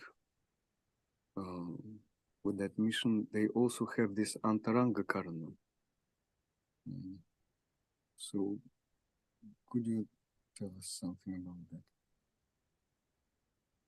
Well, they have that Antaranga Karana because they're manifestations of the Lord. And in that article, Associates of Sri Chaitanya, probably my favorite article from Srila Bhaktisiddhanta, we're always reading and sharing. He says that Chaitanya Mahaprabhu is not, he says he's an extended subject. We can't have him alone. And that his associates are his Shaktis. And they're establishing his different purposes. And that's what the Lord does for his pleasure. In the beginning of Harinam Chintamani, Bhaktivinoda Thakur gives a beautiful explanation of how Chaitanya Mahaprabhu, although he's the Supreme Personality of Godhead, he's hearing about Mukti Tattva from the lips of Sarvabhauma Bhattacharya. And he's hearing about Nam Tattva from the lips of Haridas Thakur. And he hears about Sajya Sadhana Tattva from the lips of Ramananda Roy. And he hears about Rasa Tattva from the lips of Rupa Goswami. And he points out that although Vedanta Krit Veda Vedeva Chaham, he's a knower of Vedanta, he's the source of all Vedanta, Sarvasya Chahamani Sani Vishnu, he gives everything, still he acts like a student, and he hears from Sarvabhauma, and he hears from Ramananda Roy, and he hears from Haridas Thakur and others, and he speaks through them, and he empowers them, and that gives him pleasure. That's how he operates. So in the case of our Srila Prabhupada, many times devotees, they say Prabhupada is a Shakti-Vesh avatar. That's nice. I certainly agree with that. But it's not a light thing to say. If you're going to say that someone is a Shakti-Vesh, then the question comes, what Shakti? And according to Srila B.R. Sridhar Maharaj, Prabhupada's godbrother, he said that Prabhupada was Nityananda Shakti, that particular Shakti. And he said that Prabhupada in particular was empowered to spread Krishna consciousness all over the world. So I look at it in this way with Vaishnavas, they have some particular empowerment, they have some particular function that they're going to do. And they do that through their disciples, just as Chaitanya Mahaprabhu did that through his followers, and he spoke through them rather than he himself speaking. So in the same way, when someone takes initiation from Guru, or just gets association with Guru, that person gets so much Shakti. We say a lot of negative things sometimes about Ramachandra Puri, who is one of the disciples of Ishwara Puri. And we glorify Madhavendra Puri. But Ramachandra Puri was also very, very powerful. Just because, although he made offenses even to Ishwara Puri, or excuse me, to Madhavendra Puri, Ishwar Puri. But because he had come in contact with such a great personality and gotten that mantra, he got some Shakti. Now, his realization wasn't as great as the realization of Madhavananda Puri, and we don't appreciate him. He was a fault finder. But my point is simply that when we come in touch with such a Gora Bhakta, with such a transcendental personality, that Shakti comes to the devotees. And in the same way that Mahaprabhu did things through his followers, Srila Prabhupada and our acharyas have done things through their disciples. Is that helpful? I'm not sure if maybe I'm rambling too much. What you speak is amazing, and it gives really inspiration, because like we are not separated from Prabhupada and Gour Govinda Maharaj, because the mercy keeps flowing through the angas, through the disciples. We keep this yoga, the contact. But what I wanted to ask is the antaranga karanam. It's the inner world, which is hidden. They hide this, and which is revealed through Chaitanya Charitamrita, which is unique. They come and so there is also some inner lila for them, which is hidden from us. Antaranga. They also they are disciples, because this Gaura Lila is they were learning. Mahaprabhu is learning, which you mentioned, from different persons. Eternal learning. So what, though they are Om Purnam, they are Siddhas, still they keep learning. So what is the question? It seems that we're in the same situation, right, in this world.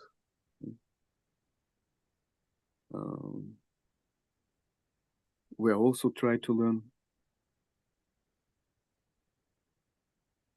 purify ourselves and so on, to overcome the lowest gunas, depends on the level.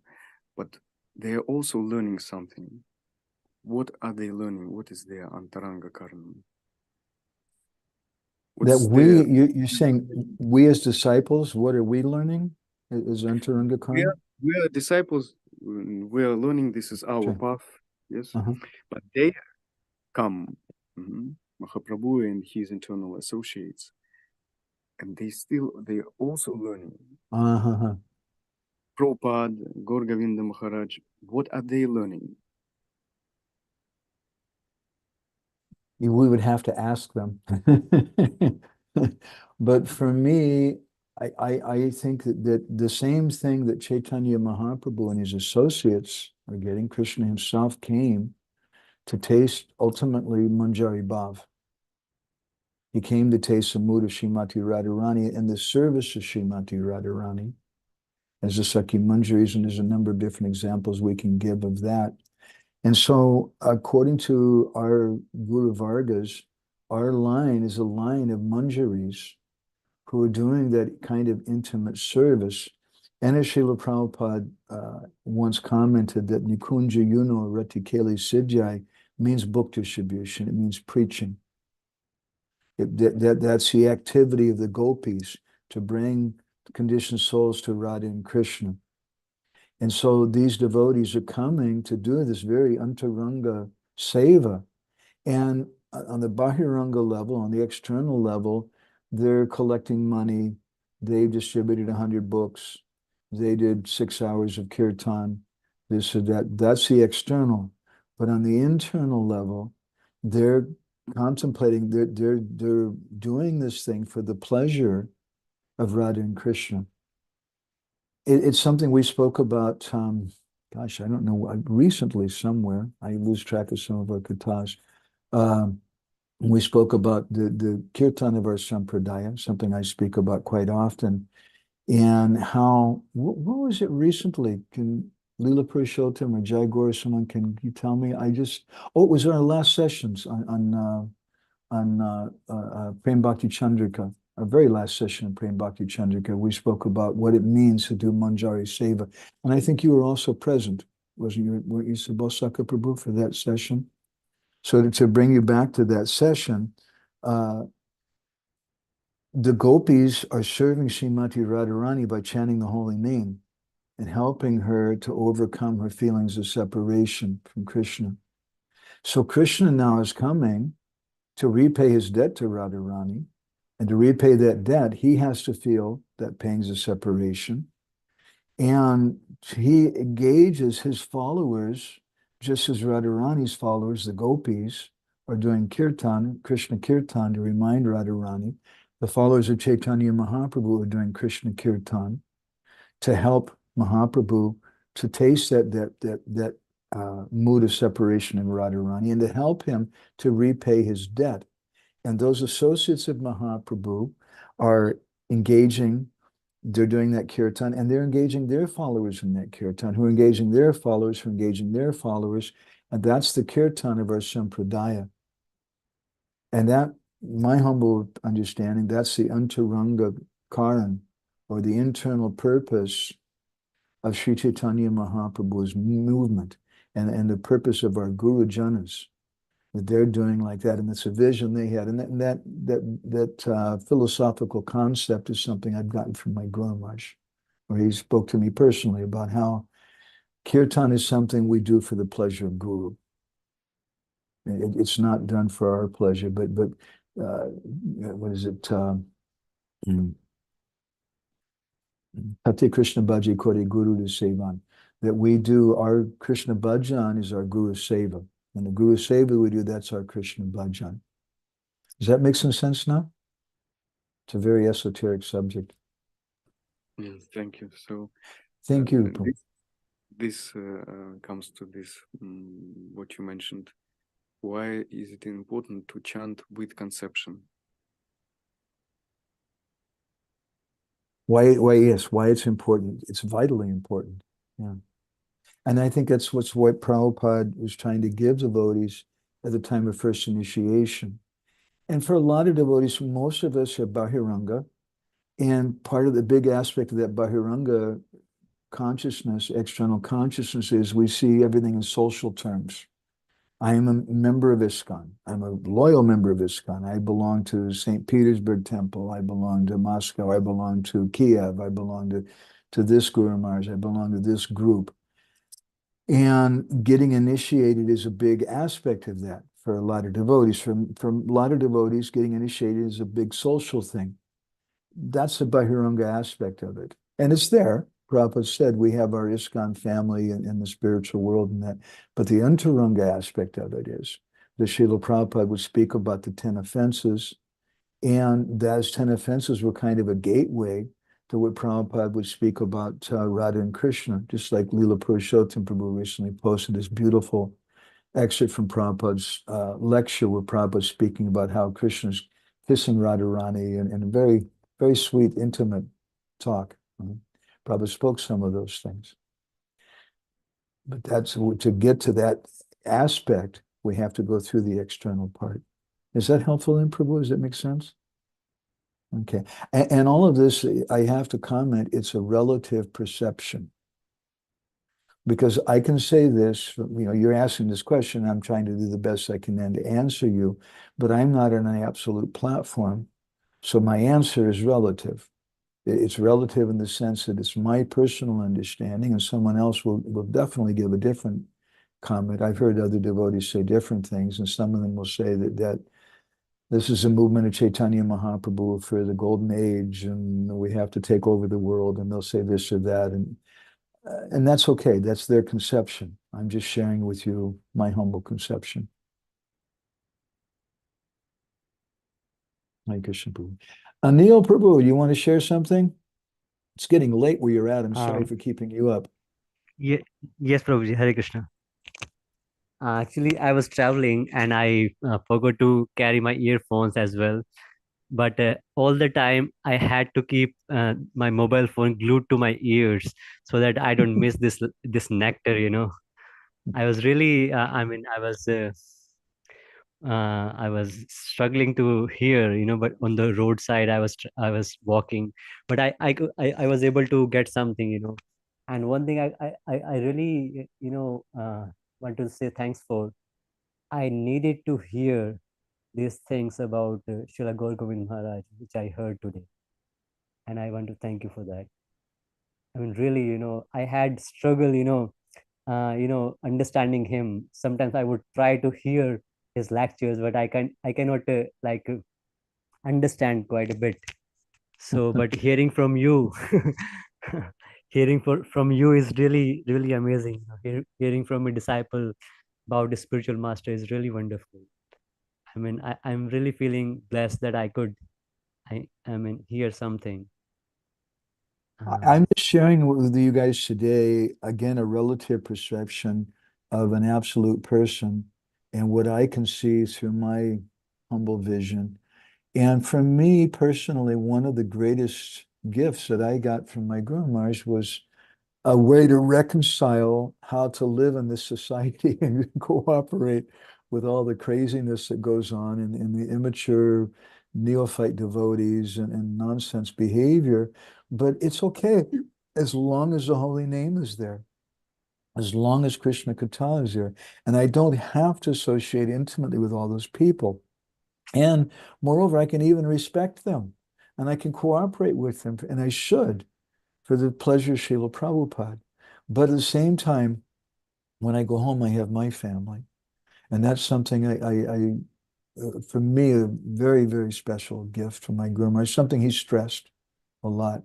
And I feel like it's such an important gift for devotees because it helps to show how we can continue to support Srila Prabhupada's mission and actually in a deeper way, rather than oftentimes becoming frustrated and going away, as devotees all too often do.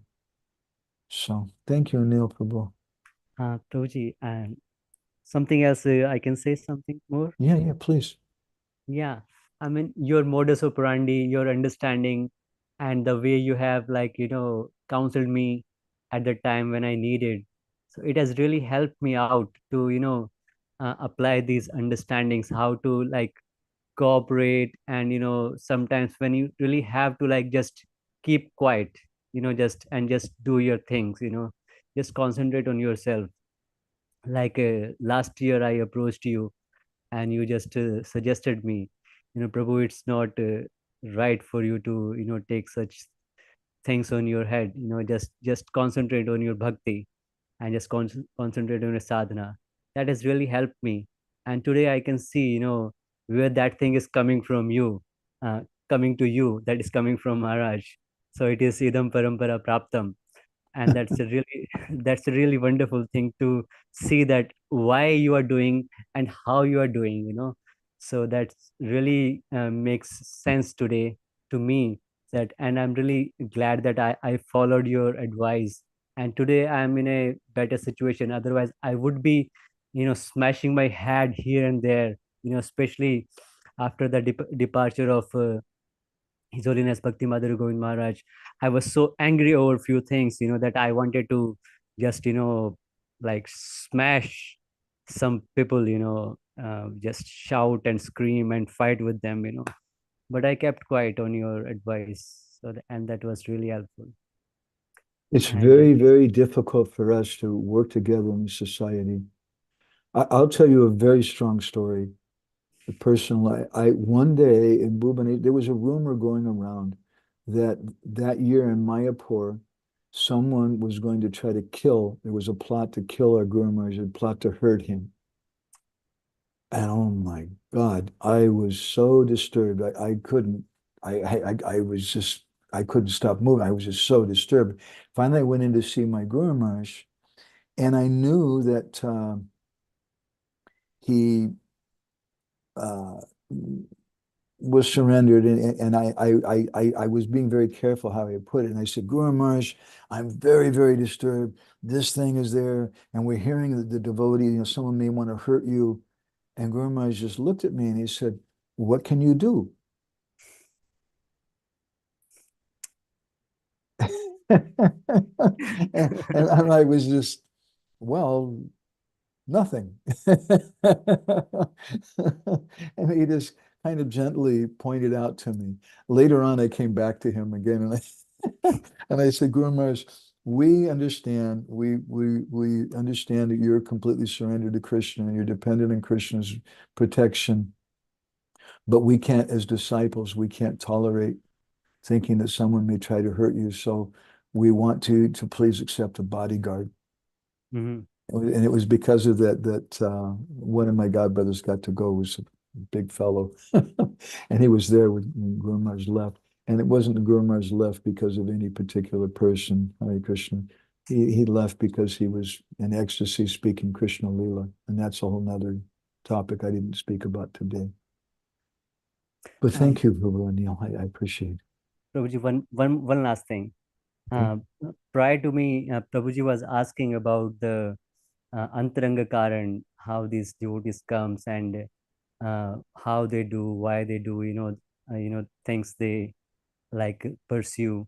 So I was thinking about it at that time, and I was thinking about Srila Bhaktivinoda Thakur, where he says that he wants to make his bhajan kutir in Kurukshetra because Radharani needs the most support over there, because she went there to meet Krishna and she's not able to meet the same Krishna she wanted to meet, and she is so much disturbed over there. She's sad. So Srila Bhaktivinoda Thakur says that I want to make my bhajan kutir in Kurukshetra to associate to support Srimati Radharani. So I was just that's a great example of a modern day Antaranga Bhakta. Thank you very much. I hope Subal Sekha, I hope you got that one. That's great. Anil, you always come with great things. Thank you, Prabhuji. Yeah. Thank you. Thank you very much. Thank you. Okay, Brajaraj Gopal Prabhu asked a question. He said, how can one have a personal relationship with Maharaj? Well, we can ask that question. How do you have a personal relationship with anyone? Dadati pratigrinati guyamakyati prichati bhumte bojayate chaiva savidim pratilakshanam. Rupa Goswami says there's 6 different ways: by giving prasadam, accepting prasadam, by revealing our mind in confidence. But the question then comes, how can we do this when that personality is gone? Well, we have to find him. We have to find him somewhere, and he's present in different ways. I can tell you 2 little anecdotes quickly of myself and my Guru Maharaj. In 1993, I took initiation from Guru Maharaj, and shortly after that, Guru Maharaj told me, I want you to come to Bhubaneswar immediately. And I didn't have money to do that, and I had some debts in America. And I was going out usually doing book distribution and things, but the kind of money I needed to raise for tickets to India and back and to pay my debt was something which would usually take me a couple of years, honestly. And in about 2 weeks, I did it somehow. And during those 2 weeks, I was in Seattle, Washington, going out on the street, and Guru Maharaj was in Bhubaneswar. But I swear I could feel him right next to me. He was just so present with me, and just miracles happened and so many things. And because I was very focused on his instruction and trying to please him. And amazing things happen. It's what Jamuna, Prabhupada's disciple, calls the Krishna magic. When we take the instructions of a great personality and we try to keep those to our heart, amazing things happen. Guru Maharaj left this world in 1996.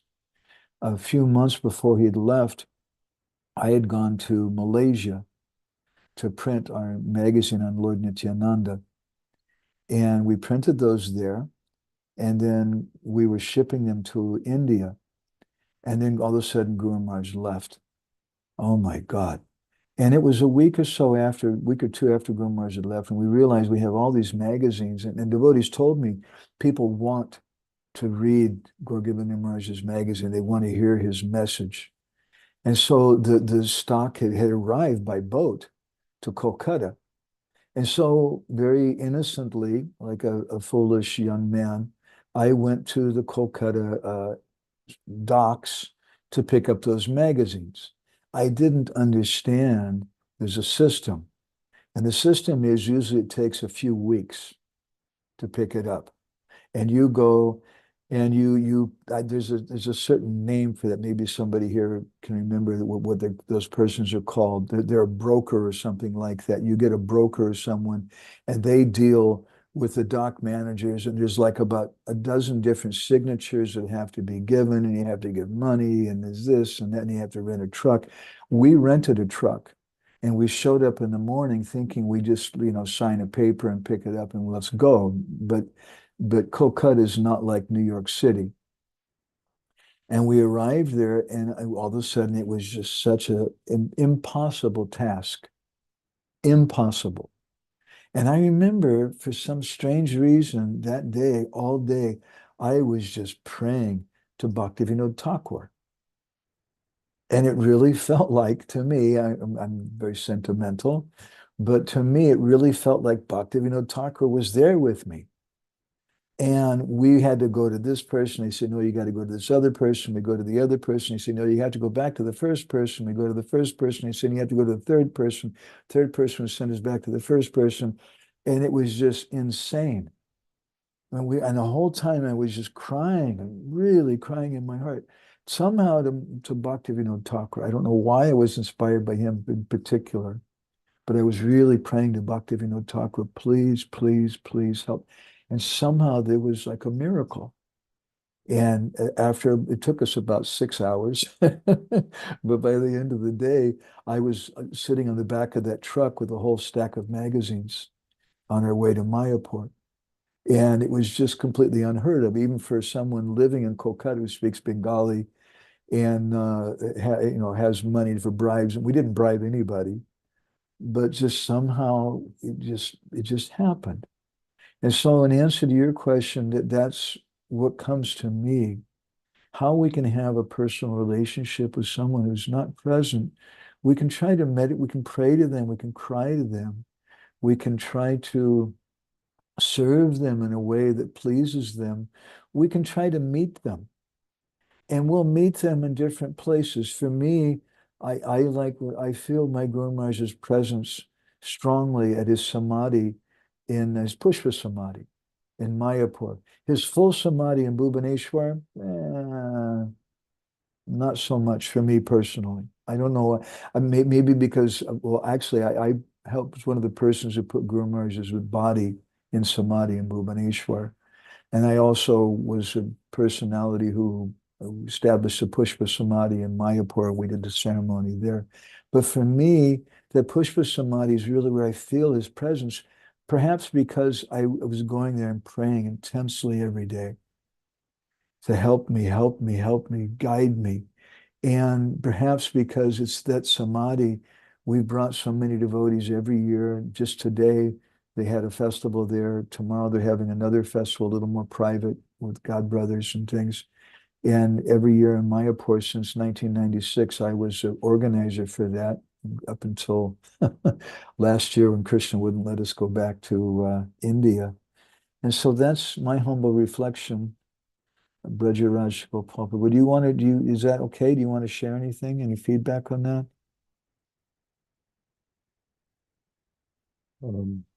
Thank you so much, Prabhuji. Yeah, this concept of constantly praying to the acharyas and their instructions, I think he'll, yeah, that is very valuable. I guess then, I guess for someone who is not, who's in a crisis, they can pray. I guess they feel pained by their existence, so then they pray. So that is what I took away, and I really liked from your from the pastimes that you shared, how Maharaj is so straightforward.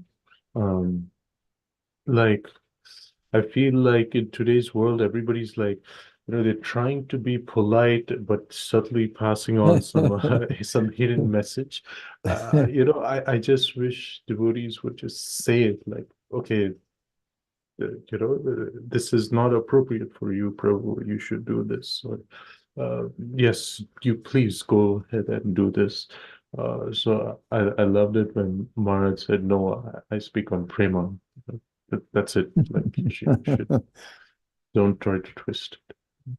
Guru Maharaj used to tell us, he told me personally several times, he said, you speak boldly and just tell the truth and don't water things down. And I try, but I have to honestly say that I have so many shortcomings and so many anarthas, and unless you're completely a pure devotee, it's not possible to completely tell the truth. But my personal humble experience is that telling the truth, that the more that we try to do that, the more inspired devotees are. And just like right now, I'm just trying to tell the truth. I'm not such a personality. I am just this. And sometimes devotees find that very refreshing. Oh my God. He's not trying to act like something that he's not. Or we just speak the honest truth about the institution or this or that. We were in Moscow a few years ago, and we gave some class, and there was some 18-year-old girl who came, and she was so somehow inspired. She said, I never come to the classes, but I heard you were here and I wanted to come and hear your class. And she's just graduating from the university. She's like a brilliant genius person. She's going down to work to the United Nations or something. And she really liked the class, and she had some questions. Her mother was a devotee. She's like a second generation. And she said, how do we understand this and this? And I just spoke to her in a very honest way about the Gurukula situation and some of the abuse and things, but I didn't say that everything is lost and is dark and damned, but the holy name is there. And I spoke in an honest way to her, in a way that she said, nobody's ever spoke like this to me, that you were just being very honest. So that honesty is so important. And that's what we have to do as aspiring followers. We want to come close to the sadhus. We want to come close to Srila Prabhupada and Bhaktivinoda Thakur and all of our acharyas. And to do that, we have to just try to speak the honest truth and not just repeat what we've heard from them and not add our speculation, but just be honest. Well, that's my little reflection then. Okay, Vajraj Prabhu. If I may just add one last thing. I do not know what I can properly have a, so to say, personal relationship with Maharaj, but I feel like Maharaj's mercy is flowing through you. And so the Sangha that you're giving us, I feel, is so valuable.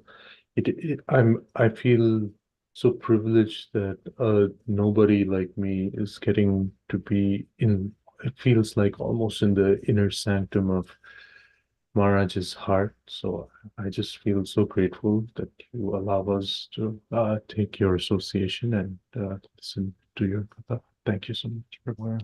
We're just idiots. There's a comment here from Manharni Mataji I'd like to read. Now, Manharni, I don't know if I've ever met you. She just jumped in. Somebody asked me to share the Zoom link on YouTube, and so I did that. Usually I don't. Maybe that's where you came on. I don't know. But let me read what you wrote. She says, I'm an initiated disciple, Sri Srimad Chaitanya Chandradas Maharaj, your godbrother. He's suffering from pneumonia right now. Please pray for my Gurudev. Also, Prabhuji, can you recall some pastimes both we shared together with Param Gurudev, Srimad Gour Govinda Maharaj? Yeah, Chaitanya Chandra Prabhu, please, devotees, play something for him. He's had health issues for a long time. He's such a wonderful and amazing devotee. Chaitanya Chandra Prabhu, before he came to Guru Maharaj, was a politician. And I don't mean that in a negative way. but he was actually really running for office and doing some things. And he was a public speaker and a good manager. But he saw the uselessness of the material world and material politics, and he came to Guru Maharaj. And Guru Maharaj very quickly entrusted him with so much responsibility. And Chaitanya Chandra Prabhu became the temple president in Bhubaneswar.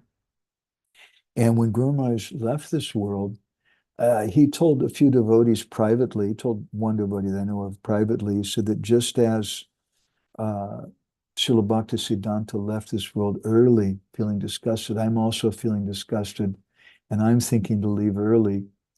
He said that I'm going to go to Gadagiri, I'm going to go to Gopal and ask Gopal what he wants. And so Guru Maharaj went to Gadagiri, and who knows what happened. But when he came back, he didn't say anything to anyone, but he did something very unusual. He signed over his bank account to Chaitanya Chandra Prabhu. And that bank account he had from the very earliest days when he joined. And then he gave one more class in Nityananda Trayodasi. And he went to Mayapur and he never returned. So Chaitanya Chandra Prabhu is not just a god brother, but he's my older god brother in so many different ways. He's been a great source of inspiration for me and for many of our god brothers, because I always felt he had a lot of wisdom, and I saw Guru Maharaj really depended on him a lot. I remember you were asking about any particular events. I remember a few things. I remember traveling with Chaitanya Chandra Prabhu and Guru Maharaj at the same time, and Chaitanya Chandra Prabhu cooking for Guru Maharaj. Chaitanya Chandra Prabhu trained me to cook for Guru Maharaj. I was doing that sometimes as a servant. And Chaitanya Chandra Prabhu would train me to do that. Guru Maharaj liked his cooking. And I remember another occasion, I was sitting in Bhubaneswar outside of Guru Maharaj's hut, waiting to go inside and speak to him. And all of a sudden, Guru Maharaj's servant came running out and like urgently said, Madhavananda, Guru Maharaj is calling you, come right now.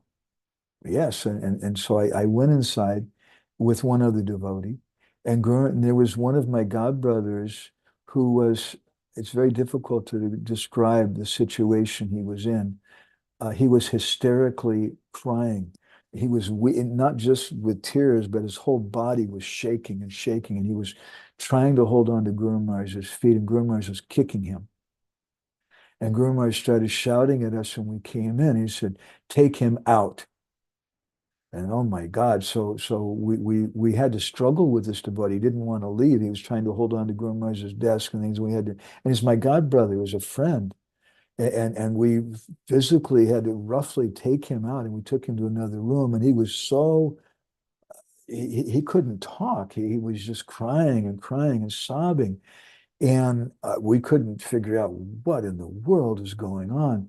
And then Chaitanya Chandra Prabhu came out of Guru Maharaj's room, and he called for all the god brothers together. He said, Guru Maharaj has a question for all of you.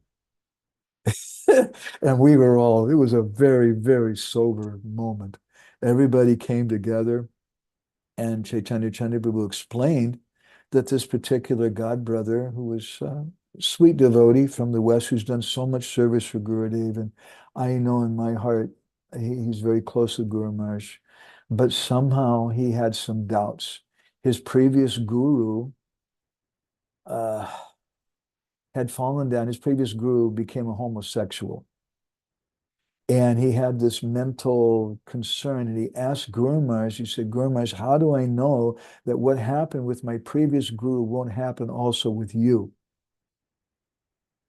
And Guru Maharaj told us, through Chaitanya Chandra Prabhu, I didn't even know still what was going on. I just physically carried him out of the room.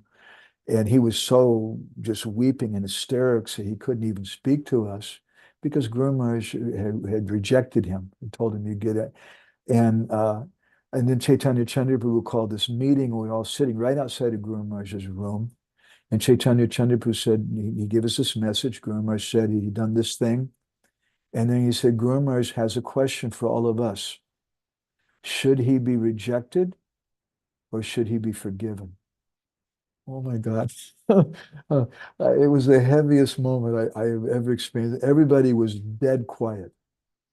And finally, one of our God brothers, who, with all respect to him, is a little bit of an angry person, he stood up and very angry. He said, that guy is such a nonsense and he should be rejected and that. And everybody was quiet again. And then I stood up and I said, well, he's better than me. And if Guru Maharaj can forgive me, then I think he should forgive this God brother. And as soon as I said that, then everybody supported what I said. And Chaitanya Chandra Prabhu went back to Guru Maharaj with our group decision that this devotee should be forgiven. And Guru Maharaj did forgive him. And I think he came closer to Guru Maharaj in many, many ways. He's done so much amazing service since Guru Maharaj left, and he's sticking it out, and he's always there. He's a good God brother and a good friend, but I remember that thing. So that's something that happened with Chaitanya Chandra Prabhu. And after Guru Maharaj left, things were horrible. I could write a book about what happened after Guru Maharaj left, but there was some politics and disagreements and things, and some of the devotees were just being horrible. And some of them got together and they took a mridanga, they were doing kirtan, and they pushed Chaitanya Chandra Prabhu, Chaitanya Chandra Maharaj out of the Bhubaneswar temple. It was a huge offense. And I think because of that offense, the devotees have really suffered so much over the years. But it was just some stupid politics. I don't even remember why they were doing it, other than just being envious of him. But what's interesting to me is not the negative thing, but the positive thing. When they pushed him out, then what happened? He became in charge of Gadagiri and Gopal. And Gopal is the heart of Guru Maharaj. That was his childhood deity. So for me, I always felt like I could see how close Chaitanya Chandra Maharaj is with Guru Maharaj, because Guru Maharaj gave him that service. After he left, he got that service of taking care of Gopal. And Anil Prabhu has made some comment here from Manharni that he knows some healers and might be able to do something to help us. And he also, and he really does know something. Anil Prabhu knows a lot of things. He's really good. Is Mataji still here, Manharni? Yes, she is. Prabhuji, I am here, Prabhuji. Thank you so much, Prabhuji, for such a nice incidents you told. I am a newly initiated disciple of Chaitanya Chandra Das Guru Maharaj, and I spent a lot of time in Gadagiri temple, and it is a Gupta Vrindavan. Gurudev always uses this term. It is such a nice place, such a small village, and such a nice family of devotees live there. And Guru Maharaj always keeps speaking about Param Gurudev. We use that term for Srimad Gour Govinda Maharaj. Param Gurudev stories he tells, and all the incidences you have told, many times Gurudev tells. Like the incident you told that he was pushed by doing kirtan from the Bhubaneswar temple. I was hurt very much after hearing that. And because my Gurudev is in ICU right now in Bhubaneswar, and he is suffering from pneumonia. And so I was feeling a lot of separation from him. So I was just, your playlist of Param Gurudev, I keep listening to lectures from that playlist. Very nice playlist you have made on the YouTube. So just I was listening to Param Gurudev's videos from your playlist. I just saw that you were live right now, and you had shared the link for the Zoom class. So that is where from I jumped in this Zoom meeting. And so please, Prabhuji, pray for my Gurudev, and I don't want to be separated so soon from him. And he is in ICU right now, but he is recovering. Has been about 1 week, or I think more, 10 days he has been in ICU, but he is recovering, and most probably he will recover. And very nice time I spent with him in Gadagiri. Personal darshan he gave to me and my parents also, and more than 1 hour he spoke to me. So many questions I had, and he answered every one of them. So thank you so much for telling some incidents about him. And I know he was very nice with the foreign devotees. He tells in lectures also that he was very famous with the foreign devotees, not with the Odia devotees, I think, that much. That is why they did not allow him to stay in Bhubaneswar. But that was also, I think, Param Gurudev's desire. He came to Gadegiri, and so nicely that temple is being maintained. It is not like, I think, temples these days, ISKCON temples these days, it is just hidden somewhere in the villages, in the in the heart of Odisha, it is hidden. So anyone who gets chance, you must have visited Gadagiri, I'm sure. You must have visited there. Oh, many times. Many times. Okay, Gurudev. Must have, yes, yes. Thank you, Well, Prabhuji. Thank but you so much. it's been a few years, probably, gosh, maybe 5 years or something since I was there last. And I want to go again. Thank you for Yes, sharing it, Manharni. You know, one of my greatest, Chaitanya Chandra Maharaj is so wonderful, and he's such an inspiration for so many God brothers. He's such a wonderful sadhu. One thing I appreciate about him, which is also something which is almost negative in a way for me, is how he's created such a very personal, sweet sangha that you're hearing Manharni speak about. But he doesn't mix a lot. He doesn't go to Bhubaneswar. I invited him so many times to come to Jagannath Puri, but he doesn't do it. And even when he was traveling, he would go to Switzerland and different places, but he would hardly go to different places. He would just stay with his own personal group. And because of that, I don't always hear news about him. And so I'm really sad that I didn't know that he was in the ICU. Thank you for telling me that. And please, everybody, say some prayer. He's a very special devotee. He was someone that we all really depend on a lot. Hare Yes, Krishna. Prabhuji, this is what my Gurudev also tells. He likes to keep himself hidden. He says, I am not Yes. powerful as my Guru. He told my Gurudev was very powerful. I am not as powerful as Param Gurudev. That is why I keep myself hidden, to keep myself away from all the politics which goes against me. He told so much envy was there against Chaitanya Chandra. So much envy. I don't know why there was so much envy against me in Bhubaneswar. So that is why I keep myself hidden in Gadigiri. Nobody wants to come here. It is such a tiny village and so far, so small roads, like you have to travel.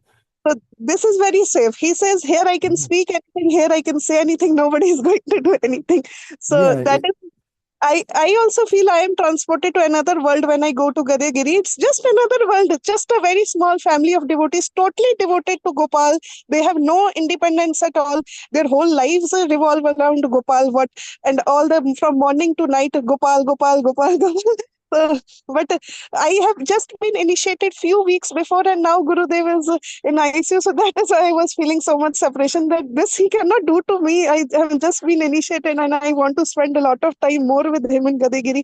So thank you, Prabhuji, for praying. Please, all the devotees here also, please play for my Gurudev. He should be again hale and hearty again and be back in Gadagiri. He gives lectures 3 hours daily in Gadagiri, 3 hours daily, and they are posted in the Telegram group.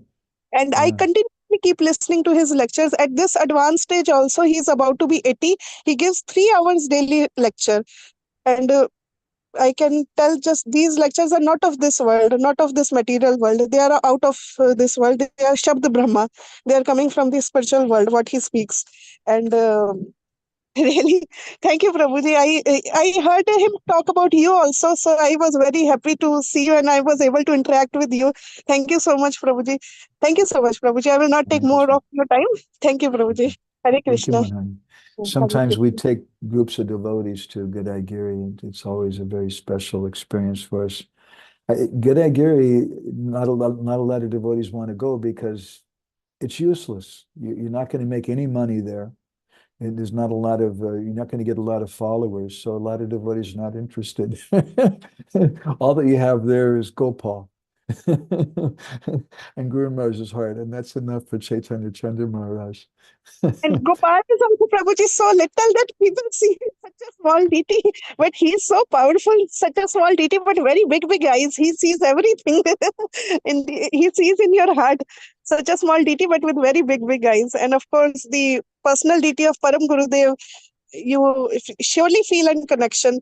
And the way I came to Gadagiri was also through the Gopal deity only. the Gadagiri is nowhere on YouTube, nowhere on internet, nothing about Gadagiri is on internet. There is no way you can find Gadagiri. So I just had a very intense desire to see Param Gurudev's deity, and I decided, I was visiting Jagannath Puri. I was on a Jagannath Puri pilgrimage with my parents. Just out of the blue, I thought that I can visit this ISKCON temple also. So I went there. Gurudev was delivering a lecture there. 1 hour, half an hour to 1 hour, I listened his lecture, then I went back. But that thing stayed in my heart, and I reached out again to him, and that is how I got initiated, and that is all, Prabhuji. Thank you, Prabhuji. Hare Krishna. Thank you very much, Madhavananda. Hare Krishna. Anybody else want to share anything? Otherwise, we'll go ahead and stop there. Okay. So I want to thank everybody very much for taking part. And Manharni, thank you for reminding us about such a dear, wonderful devotee, Chaitanya Chandramash. Didn't realize he's almost 80 years old now. Ishwari Prema, did you want to share something?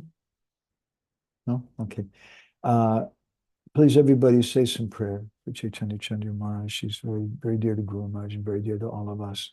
And thank you all so much for walking with us on this Gita. Srila Gurudev ki jai, Srila Prabhupada ki jai, Gaur Premanandi Hari Hari Bol, Vancha Kalpataru Bishcha, Kripa Sindhu Bheva Patitanam Pavanebhyo, Vaishnavebhyo Namo Namaha, Nanda Kori Vaishnava.